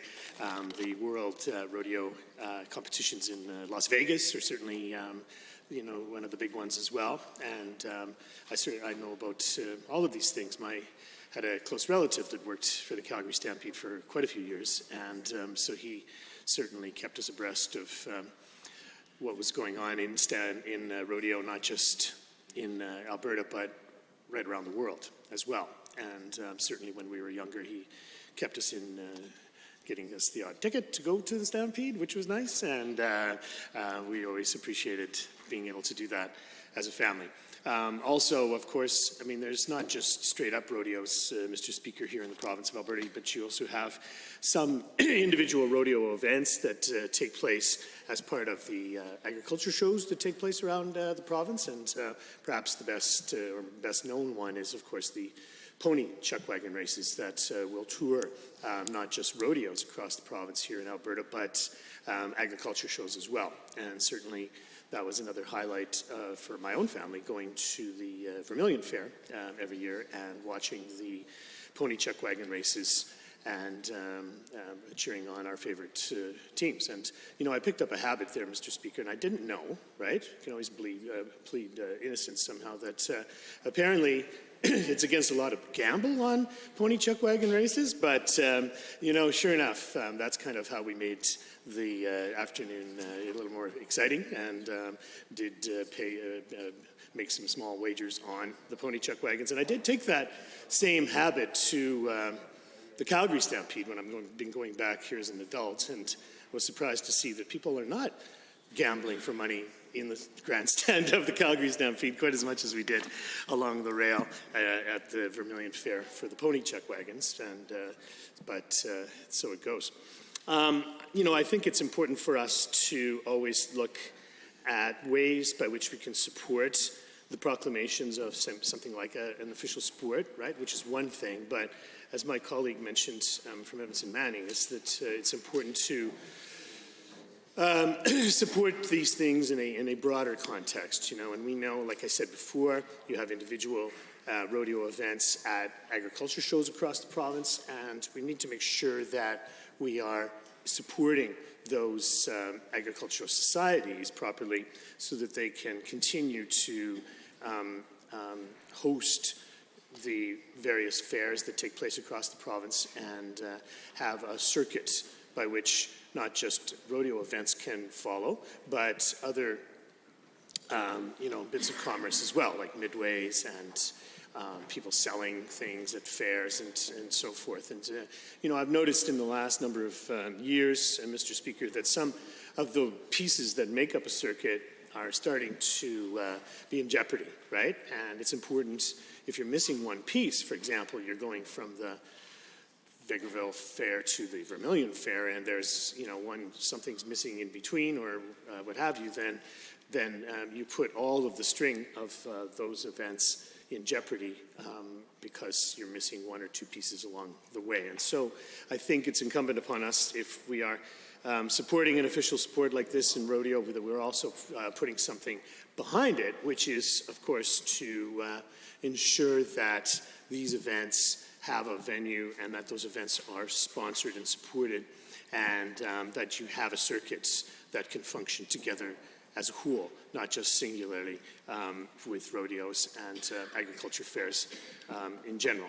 And so, we have had a number of tries at an official sport for rodeo here in the province, in this legislature. And, I'm glad that the honourable member from Camrose has brought this back to our attention. I definitely am supportive of this concept. We can do lots of ways by which to have different elements of a unique culture and, sport sponsored and endorsed and promoted here in the province of Alberta. And it's sometimes good to reach back and see, something like rodeo. It has a combination of a cultural significance with rural roots, but with lots of urban connections as well. Of course, we had the rodeo here in Edmonton for quite a number of years. I was sad to see that, it did get lost, but lo and behold, it popped back up in Red Deer now, and so, it lives well and will live on well for now and for the future. We still have the farm fair here in Edmonton, and again, it's good to remind ourselves what the agriculture roots are of some of these larger urban celebrations that we have in Edmonton and Calgary. And I'm always pleased to note that the Calgary Stampede, which is at the heart as a rodeo, but it's also an agricultural fair, and they've managed to maintain the agriculture element. I hate to interrupt the minister or the honourable member from Edmonton Northwest, but the time for consideration of this item has been concluded.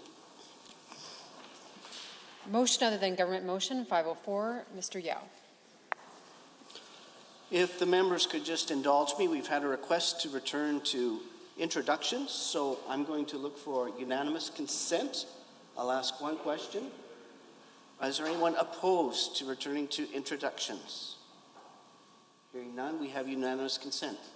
The honourable member for Calgary Fish Creek with introductions. Thank you, Mr. Speaker. I rise to introduce to you and through you some special guests today in the chamber from Edmonton's and Alberta's Jewish community. So I would like to read all the names, and after that, if I could ask you to rise, that would be wonderful. We have, representing broadly the Jewish Federation of Edmonton, Stacey Levitt-Wright, Jacqueline Medallia, Doug Walsh, David Aaron, Abe Silverman, Benaron Gleiberman, Liran Levine, Jillian Horowitz, Adam Zepp, Josie Coutin-Segal, Orkan Shirinov, and Daniela Esbel. If I could ask you to rise and receive the warm welcome of the chamber. Thank you.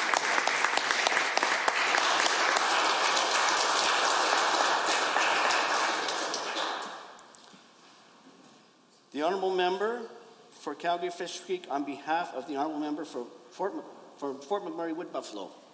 Thank you, Mr. Speaker. Today, I'd like to move on behalf of and with gratitude for the MLA for Fort McMurray Wood Buffalo, Alberta's commitment to fighting anti-Semitism. I'm going to read through the motion itself so that we are very aware with what's here. Be it resolved that the Legislative Assembly condemn anti-Semitism as defined by the International Holocaust Remembrance Alliance plenary on May 26, 2016, with the Lieutenant Governor and Council adopting that definition on September 23, 2022, through its making of Order in Council 317/2022, to mean a certain perception of Jews, which may be expressed as hatred towards Jews, along with rhetorical and physical manifestations of anti-Semitism directed towards Jewish or non-Jewish individuals or their property, or toward Jewish community institutions and religious facilities. And be it further resolved that the Legislative Assembly urge the government to provide clear direction that the International Holocaust Remembrance Alliance plenary's definition of anti-Semitism, along with its illustrative examples, be adopted by all ministries, publicly funded school boards and post-secondary institutions, public agencies, boards and commissions, and all other publicly funded, legislated or regulated entities under the authority of the province, so that these entities may better recognize and act against any instances of anti-Semitism as defined. And be it further resolved that the Legislative Assembly urge the minister responsible, A, to prepare a report on an annual basis following each calendar year that sets out the level and extent of anti-Semitic acts that have been publicly reported to have occurred in the province during that year, and B, to table in the Legislative Assembly at that minister's first opportunity the report referred to in paragraph A. Mr. Speaker, honourable colleagues, as an Albertan raised as an Irish Presbyterian, but of proud Jewish heritage, I am perhaps well placed to be a champion for this motion. Indeed, in Nazi Germany, where the most heinous example of anti-Semitism reared its ugly head, resulting in the hateful murder of over 6 million men, women, and children, both I and my children would have been Jewish enough for a deadly one-way trip to the gas chambers, which was indeed the tragic fate of all my known relatives in German-occupied Poland. A cryptic knock or an SS boot on the door tore families apart and cruelly ended entire bloodlines forever. A reminder that fully 75% of Holocaust survivors were the only members of their families that survived. Mr. Speaker, never again. This reminds us that it is the responsibility of us all to combat a concerning surge in anti-Semitism and indeed other forms of racism, and hence we must begin by clearly defining it. Because anti-Semitism knows no borders, it is important that Canadian institutions at all levels embrace the same definition to facilitate collective efforts to combat it. Significantly, over the past year, Canadian governments and institutions continue to embrace the most authoritative, comprehensive, and representative definition of anti-Semitism that exists today, the IHRA, or International Holocaust Remembrance Alliance, working definition of anti-Semitism, specifically to enhance education and awareness about the Holocaust. And Mr. Speaker, to ensure the heinous crimes against humanity perpetrated now almost 80 years ago by the hateful actions of cold-blooded murderers, and sadly by the inaction and silence of so many who remain silently complicit, will never be forgotten now and by future generations for eternity because of the adherence to this definition. Mr. Speaker, the provinces of Alberta, Saskatchewan, Manitoba all officially adopted the definition in 2022, while the government of British Columbia has expressed support for the use of the definition in BC. These governments join Ontario, Quebec, and New Brunswick, as well as the Government of Canada, which all previously adopted the definition. Today is our opportunity to add the voice and democratic will of this chamber and the people we represent to this all-important initiative, and to be sure we empower, enable, and encourage our government to ensure that the adoption of the IHRA definition carries the weight it deserves across our province, with particular focus across all government departments and publicly funded, legislated, or regulated entities, as noted. Mr. Speaker, 2021 saw a large spike in anti-Semitic incidents across Canada. Statistics Canada 2021 report on police-reported crimes noted there were 884 hate crimes targeting religious minorities in the country, a jump of a shocking 67% over 2020. Of that number, 487, or 56% of all police-reported hate crimes, were aimed at Jews, who comprise slightly more than 1% of the Canadian population. Mr. Speaker, anti-Semitism is on the rise in Canada, and new tools are needed to aid decision-makers, civil servants, and law enforcement officials to allow them to better recognize and react to acts of anti-Semitism. In fact, B'nai B'rith Canada recorded 2,799 incidents nationally in 2021, the highest number since they began auditing anti-Semitic activity in 1982. Unfortunately, Mr. Speaker, Alberta contributed significantly to the increase in anti-Semitic incidents in 2021, with the number of recorded incidents in the province rising from 95 in 2020 to 148 in 2021, a 55.8% increase. Mr. Speaker, honourable colleagues, this is deeply concerning. I'm grateful for the early outreach and initiatives of Michael Mostyn, Chief Executive Officer of B'nai B'rith Canada, Marvin Rotrand, National Director, League of Human Rights, B'nai B'rith Canada, and locally here, Abe Silverman, Manager of Public Affairs for B'nai B'rith in Alberta.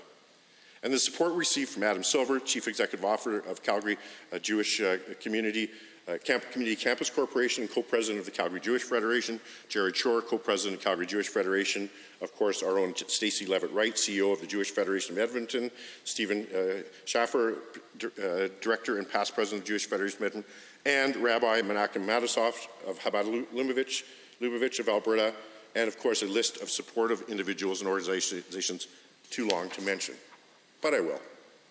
Alberta Jewish Program, Edmonton, Alberta Jewish Pipeline, Aviv Israeli Folk Dance Association, Beth Israel Synagogue, B'nai B'rith Canada Edmonton Chapter, B'nai B'rith Youth Organization, Camp BB Ryback, Canadian Friends of Hebrew University, Edmonton Chapter, Canadian Friends of Hadassah Wizo, Chabad of Edmonton, Congregation Beth Shalom, Edmonton Jewish Community Charitable Foundation, Edmonton Jewish Free Loan Association, Edmonton Jewish Baseball League, Edmonton Jewish Hockey League, Edmonton Jewish Senior Center, Edmonton Talmud Torah Society, Imuna Women of Edmonton, Hillel of University of Alberta, Jewish Archives and Historical Society of Edmonton, Northern Alberta, Community Center of Edmonton Jewish Family Services, Jewish Federation of Edmonton, Jewish National Fund Edmonton Chapter, Maccabee Edmonton, National Council of Jewish Women, or at Edmonton, and I'm sure there are more.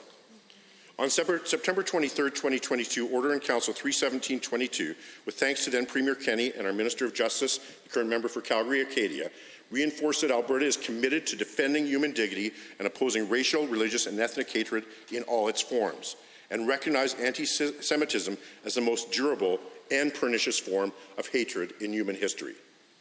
Therefore, the Government of Alberta then endorsed and adopted the IRA working definition of anti-Semitism and noted that remembering the Holocaust is a moral obligation, and anti-Semitism, like all forms of racism and prejudice, has no place in Alberta. In endorsing this internationally recognized definition, Alberta is doing its part to make sure we continue to learn from the painful history and promise never to repeat it. Our Minister of Justice reminded us at that time that Alberta's government is endorsing this definition of anti-Semitism to let the Jewish community know we stand with them against discrimination and will not tolerate hate in our communities. Further, the Minister invited all Albertans to speak out against this hatred and help foster a more accepting province.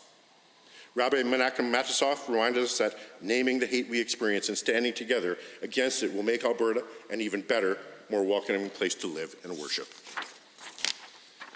Mr. Speaker, Adam Silver, CEO of the Calgary Jewish Federation, noted that with anti-Semitic hate crimes on the rise across the country, fighting anti-Semitism should be a priority, not just for the Jewish community, but for all Albertans and for all Canadians.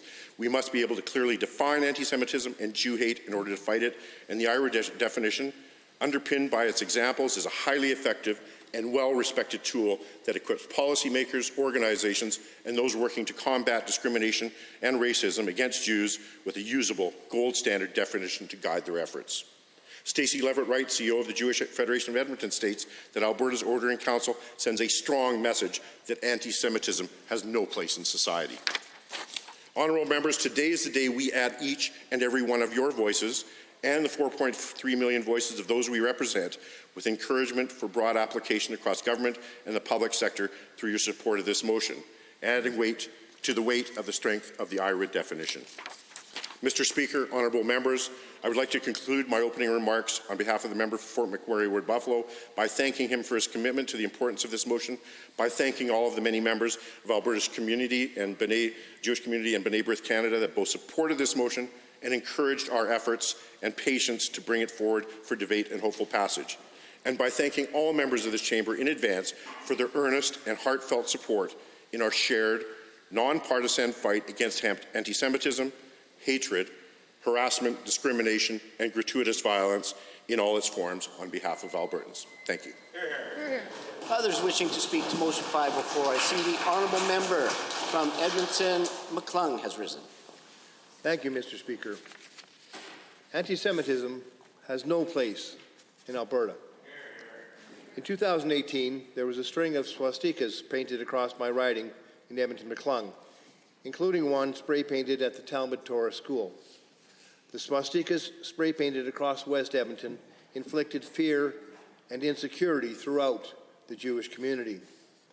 I heard from community members that they feared for their safety within their community and their children's safety at Talmud Torah School. Just a few days later, I joined over 100 community members with various religious beliefs who stood in opposition to this abhorrent, hateful act. This rally showed everyone in Alberta that we do not stand for the anti-Semitic hate held by a small number of people. Unfortunately, acts of hate are only increasing and have become more brazen. The latest data shows a 47% increase in police-reported hate crimes against Jewish people. This includes an incident of 2 Nazi flags flying on private property just outside of Boyle. We must do better to tackle anti-Semitism and hate, including calling out hateful rhetoric and radical conspiracies, perpetuating hateful stereotypes of the Jewish people and making them targets of violent attacks. Those who fly a Nazi flag or spray paint a swastika at an elementary school do not choose to do this overnight, but is from being indoctrinated slowly through radical ideology. This hateful path may start by engaging with a Facebook post that contains dangerous rhetoric or a YouTube video shared by a friend. As people slowly consume more content focused on radical anti-Semitic ideology, it empowers some to act out violently. The non-legally binding International Holocaust Remembrance Alliance working definition of anti-Semitism is a good tool to help identify many forms of anti-Semitism. However, we need to use it appropriately. We should not impede or condemn comments against the actions of the State of Israel or an individual's belief in a two-state solution. I believe in a two-state solution, and the Alberta NDP supports a two-state solution. We also need to make sure that if this definition is adopted across all ministries and publicly funded bodies, that there is a prior consultation to ensure a broad understanding of what is and what isn't anti-Semitism. The IHRA definition is a non-legally binding tool, and we must consult to make sure the tool is effective. That is why we asked for unanimous consent for the ability to amend this motion. It's unfortunate, Mr. Speaker, that consent was not granted by the Assembly. Had it been granted, the amendment would have ensured that prior to implementing this non-legally binding tool across public bodies, this Assembly's recommendation would call for a comprehensive process of open discussion and consultation. This consultation would have provided opportunity for the public at large to feel confident that the IHRA definition was being properly implemented. While the motion will continue without that recommendation, Mr. Speaker, I hope that the government takes heed of the need to consult prior to a broad implementation as urged in this motion. We all agree that no longer anyone, anywhere wants to see Nazi flags and swastikas, and we need to work with the Jewish community so they feel safe in every corner of the province. As we affirm Alberta's support for the IHRA definition, we need to make sure it doesn't silence legitimate concerned voices while tackling hate speech. Nor should it silence those who criticize a foreign government as they would criticize any other. We must allow people to speak out, but we cannot support those who turn that criticism into hate speech that can lead to violence. This will be a tough balance to maintain, but Mr. Speaker, I firmly believe Albertans can make it work. Thank you. Thank you, Honourable Member. Others wishing to speak? Honourable Member from Calgary-Glenmore. Thank you, Mr. Speaker. I'm incredibly humbled today to stand and speak in support of my colleague from Fort McMurray Wood Buffalo's private member's motion 504, Alberta's commitment to fighting anti-Semitism. I'm also grateful for the efforts of the member from Calgary Fish Creek in bringing this forward to the Chamber, and I'm grateful for Premier Kenney, whose inspiration brought this forward last fall as Order in Council 317/2022. And Mr. Speaker, I am proud to stand with the Jewish people across our province and with my friends and neighbours in Calgary-Glenmore against Jew hate. The adoption of the IRA definition of anti-Semitism, Alberta joined 3 other provinces, Ontario, Quebec, and New Brunswick, that have also done this. So, just as a reminder for the Chamber, the working definition of anti-Semitism is a certain perception of Jews which may be expressed as hatred towards Jews. Rhetorical and physical manifestations of anti-Semitism are directed towards Jewish or non-Jewish individuals and or their property, toward Jewish community institutions and religious facilities. But I also want to look at the word anti-Semitism and how many or most people understand it. The word anti, it's pretty obvious. It means against. Semitic means relating to a family of languages that includes Hebrew and Aramaic and certain ancient languages such as Phoenician. So, Mr. Speaker, we can understand that when we speak of anti-Semitism, we are speaking about so much more than just language. That is one of the reasons why this working definition is so important. This definition speaks to a certain perception of Jews which may be expressed as hatred towards Jews. Now, when one goes to the website of the IRA, the first thing at the top of the page is the name of the organization, the International Holocaust Remembrance Alliance. So, what is this organization? IRA, formerly the Task Force for International Cooperation on Holocaust Education, Remembrance and Research, or ITF, was initiated in 1998 by former Swedish Prime Minister Göran Persson. Today, the IRA membership consists of 35 member countries, each of whom recognizes that international political coordination is imperative to strengthen the moral commitment of societies and to combat growing Holocaust denial and anti-Semitism. The IRA's network of trusted experts share their knowledge on early warning signs of present-day genocide and education on the Holocaust. This knowledge supports policymakers and educational multipliers in their efforts to develop curricula and inform government officials and NGOs active in global initiatives for genocide prevention. So we see, Mr. Speaker, from the name of this organization that worked so hard to create this definition and its adoption across so many governments, that is very much rooted in the horror of the Holocaust, or the Shoah, and also the phrase, never again. You see, this definition is really about identifying anti-Semitism in an effort to assist individuals, citizens, and others in recognizing hateful behavior and acts today that were the drivers for the Shoah 78 years ago and that act as warning signs for present-day genocide. One might wonder, Mr. Speaker, why in today's day and age is this so important? Have we learned nothing? Well, I'm sad to tell this chamber that in 2019, a survey conducted by the Azrieli Foundation reported that 1 in 5 youth in Canada had not heard of the Holocaust or did not know what happened in the Holocaust. 1 in 5. Further, B'nai B'rith Canada, in its 2021 annual audit of anti-Semitic incidents, reported record numbers of anti-Semitic hate incidents in Canada, including beatings, vandalism of synagogues, and swastikas in school. 2,799 incidents. 2,799 incidents, an increase of 7.2% from 2020. So how does this definition help to combat this? First, let's look at examples that accompany the definition, and I think this is really important to understand, that this definition comes with examples to really illustrate what this actually means.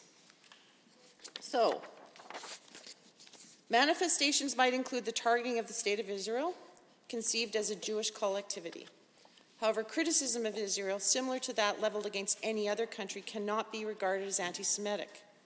Anti-Semitism frequently charges Jews with conspiring to harm humanity, and it is often used to blame Jews for why things go wrong. It is expressed in speech, writing, visual forms, and action, and employs sinister stereotypes and negative character traits. Contemporary examples of anti-Semitism in public life, the media, schools, the workplace, and in the religious sphere could, taking into account the overall context, include, but are not limited to, calling for, aiding, or justifying the killing or harming of Jews in the name of a radical ideology or an extremist view of religion, making mendacious, dehumanizing, demonizing, or stereotypical allegations about Jews as such, or the power of Jews as a collective, such as, especially but not exclusively, the myth about a world Jewish conspiracy, or of Jews controlling the media, economy, government, or other societal institutions. Accusing Jews as a people of being responsible for real or imagined wrongdoing committed by a single Jewish person or group, or even for acts committed by non-Jews. Denying the fact, scope, mechanisms, for example, the gas chambers, or intentionality of the genocide of the Jewish people at the hands of the National Socialist Germany and its supporters and accomplices during World War II, also known as the Holocaust. Accusing the Jews as a people or Israel as a state of inventing or exaggerating the Holocaust. Accusing Jewish citizens of being more loyal to Israel or to the alleged priorities of Jews worldwide than to the interests of their own nations. Denying the Jewish people their right to self-determination. Example, by claiming that the existence of the State of Israel is a racist endeavor.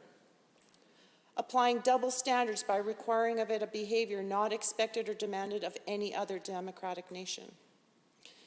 Using the symbols and images associated with classic anti-Semitism, example, claims of Jews killing Jesus or blood libel, to characterize Israel or Israelis. Drawing comparisons of contemporary Israeli policy to that of the Nazis, or holding Jews collectively responsible for the actions of the State of Israel. Anti-Semitic acts are criminal when they are so defined by law. For example, denial of the Holocaust or distribution of anti-Semitic materials in some countries is criminal. Criminal acts are anti-Semitic when the targets of the attacks, whether they are people or property, such as buildings, schools, places of worship, and cemeteries, are selected because they are, or perceived to be, Jewish or linked to Jews. Anti-Semitic discrimination is the denial to Jews of opportunities or services available to others and is illegal in many countries. When we adopt the IHRA definition and work across all Alberta public institutions, we are ensuring education and awareness around anti-Semitism, Jew hate, and the Holocaust. We are standing with the Jewish people of Alberta and everywhere, and we are setting an example and encouraging other jurisdictions to undertake the same. The unanimous support of this important definition will send a clear message that hate and anti-Semitism have no place in this or any society. Thank you, Mr. Speaker. Others wishing to speak? I see the honourable member for Spruce Grove, Stony Plain. Thank you very much, Mr. Speaker. And today we gather to discuss this important motion that reinforces the Alberta government's commitment to supporting the Jewish community in fighting against anti-Semitic hatred, harassment, and the incitement of violence. This is a crucial moment in our history as we are witnessing a rise in anti-Semitic incidents across the globe, including here in Alberta. Last September, Alberta's government endorsed the International Holocaust Remembrance Alliance definition of anti-Semitism, which describes anti-Semitism as a certain perception of Jews which may be expressed as hatred towards Jews.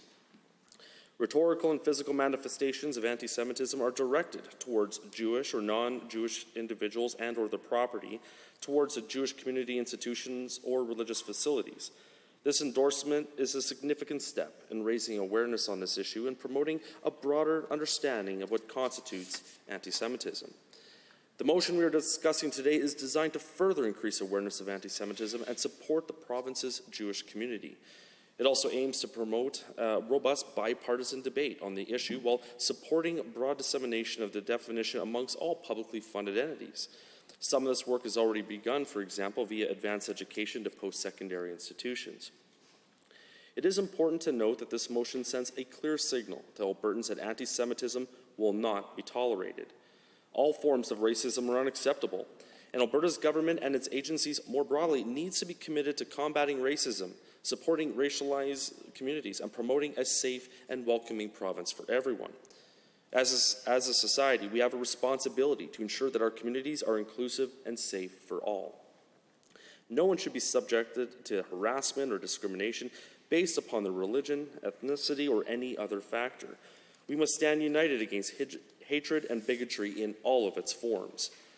The Jewish community has been subjected to persecution and violence throughout history, and it is unacceptable that this is still happening today. We must work together to combat anti-Semitism and create a more tolerant and inclusive society. The motion we are discussing today is an important step towards achieving that goal. It is a further signal of our government's commitment to providing understanding and tolerance to communities and to supporting those who have been affected by racism and discrimination.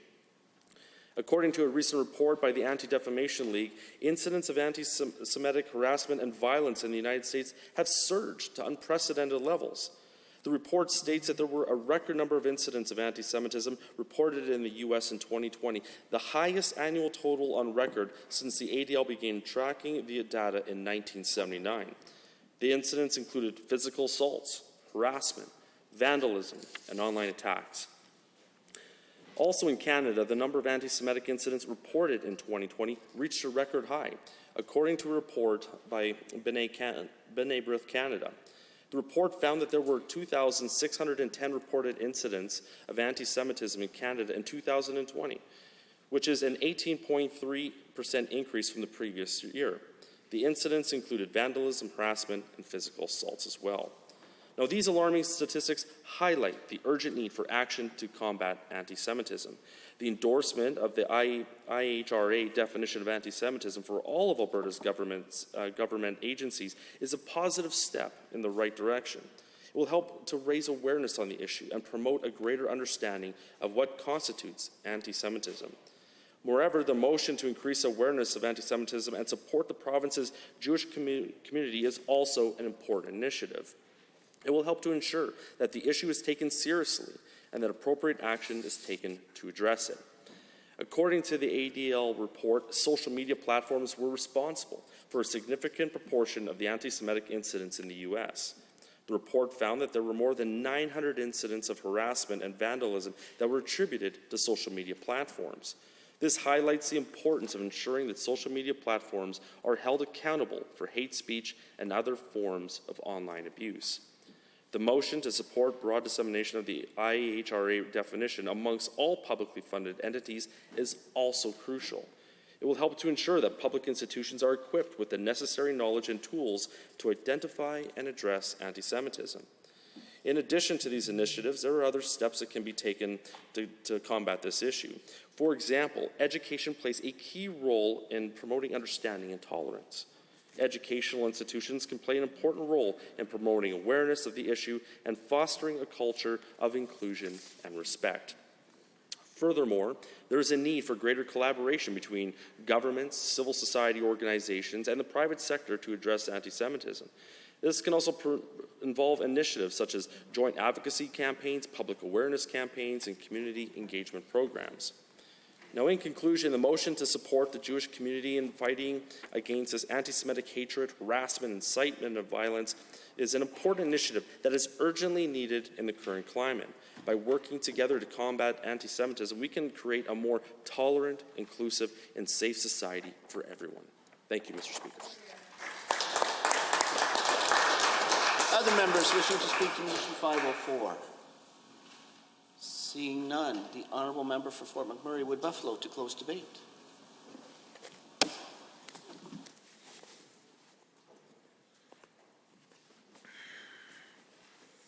Mr. Speaker, it is my pleasure to rise before the House to give my final comments in support of motion 504, Alberta's commitment to fighting anti-Semitism.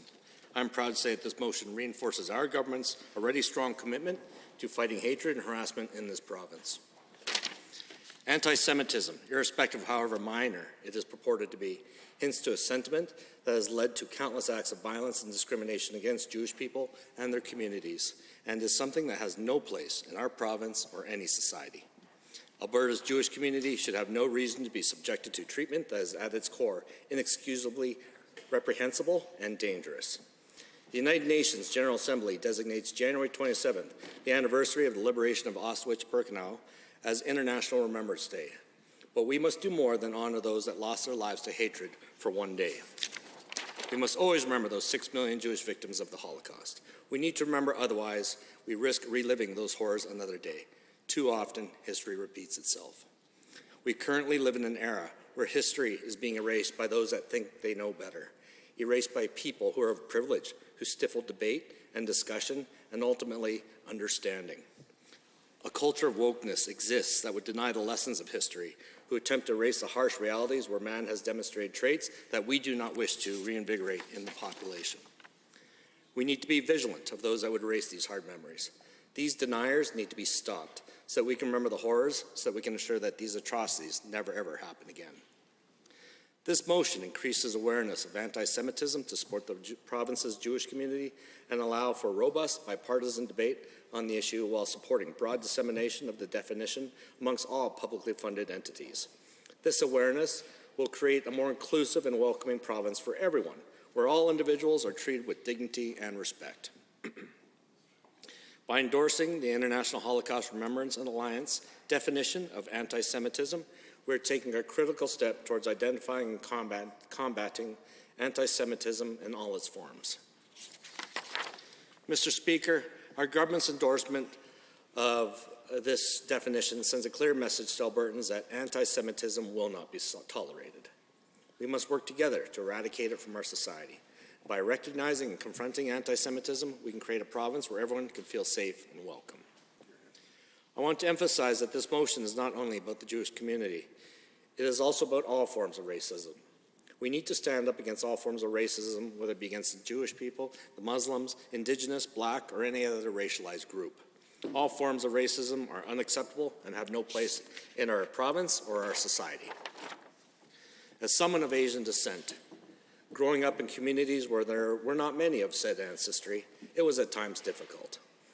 Being on the receiving end of name-calling, bullying, prejudice, and ultimately discrimination is not a pleasant experience. It does impact a person's life, that much I can guarantee. It is for reasons of my own personal experience that I can easily stand up for the Jewish community and denounce the racial hate that they endure. As elected representatives of this province and our communities, we have a responsibility to ensure that all feel safe and supported. It is our job to create policies and laws that promote Canadian and fundamentally Albertan values of acceptance and decency. We must do everything in our power to combat anti-Semitism and discrimination to create a more inclusive and just society for everyone. I should also note that our good friend, the Minister of Advanced Education, the MLA for Calgary-Bow, also encouraged our post-secondary institutions to also embrace this policy. And I do wish to thank my good friend and colleague, the Honourable Member for Calgary-Fish Creek, for his devotion to this House and for all of his fine work in this legislature. This piece, Motion 504, Alberta's commitment to fighting anti-Semitism, is his final statement, and mine, to the Alberta legislation. A statement that demands that prejudice, racism, and discrimination have no place here in Alberta, no place here in Canada. Mr. Speaker, I want to reiterate that this government and all its members are committed to combating anti-Semitism, supporting our Jewish communities, and promoting a safe and welcoming Alberta for everyone. We will continue to work together to fight all forms of hate, including anti-Semitism, and to build a province where everyone feels valued and included. And with that, I'd like to formally end this discussion on Alberta's commitment to fighting anti-Semitism and look forward to a strong, positive future in this province where Alberta's Jewish population can live in peace. Thank you.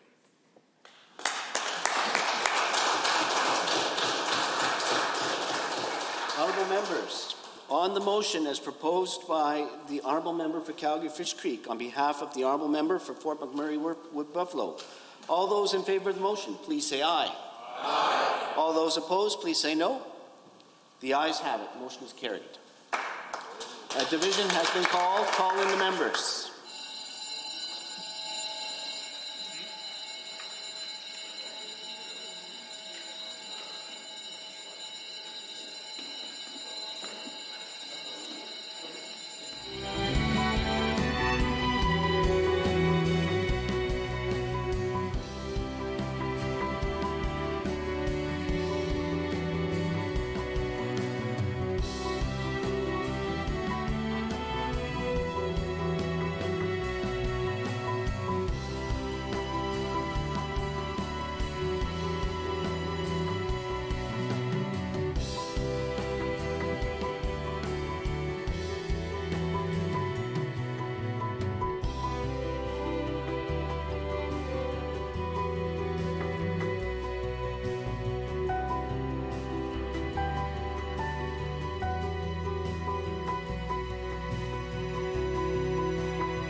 Honourable members, a division has been called on motion 504. All those in favour, please rise. Honourable Mr. Newdorf, Honourable Mr. Madu, Honourable Ms. Armstrong-Hominick, Honourable Mr. McIver, Honourable Mr. Milliken, Honourable Ms. Schultz, Honourable Mr. Jones, Honourable Mr. Rutherford, Mr. Hanson, Honourable Mr. Horner, Mr. Yao, Mr. Godfrey, Honourable Ms. Isaac, Honourable Ms. Furr, Mr. Stephan, Honourable Mr. Hunter, Mr. Singh, Ms. Lovely, Honourable Mrs. Allard, Mr. Van Dyken, Mr. Turton, Mr. Long, Mr. Walker, Honourable Mr. Feehan, Honourable Mr. Schmidt, Mr. Dack, Member Carson.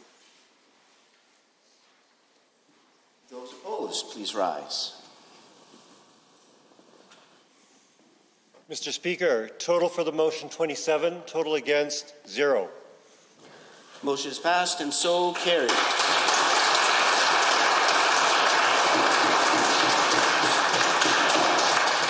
The Honourable Chief Government Whip. Mr. Speaker, I move that the Assembly be adjourned until 1:30 p.m. on Tuesday, March 14th, 2023. Honourable members, those members in favour of the motion as moved by the Honourable Government Whip, please say aye. Aye. Those opposed? No. Motion is carried. Pursuant to Standing Order 4.2, the House stands adjourned until tomorrow afternoon at 1:30. Legislative policy committees will convene this evening and tomorrow morning for consideration of main estimates. This evening, the Standing Committee on Alberta's Economic Future will consider the estimates of the Ministry of Skilled Trades and Professions in the Rocky Mountain Room, and the Standing Committee on Families and Communities will consider the estimates for the Ministry of Service Alberta and Red Tape Reduction in the Grassland Room. Tomorrow morning, the Standing Committee on Alberta's Economic Future will consider the estimates for the Ministry of Jobs, Economy and Northern Development in the Grasslands Room, and the Standing Committee on Families and Communities will consider the estimates for the Ministry of Mental Health and Addiction in the Rocky Mountain Room. Order.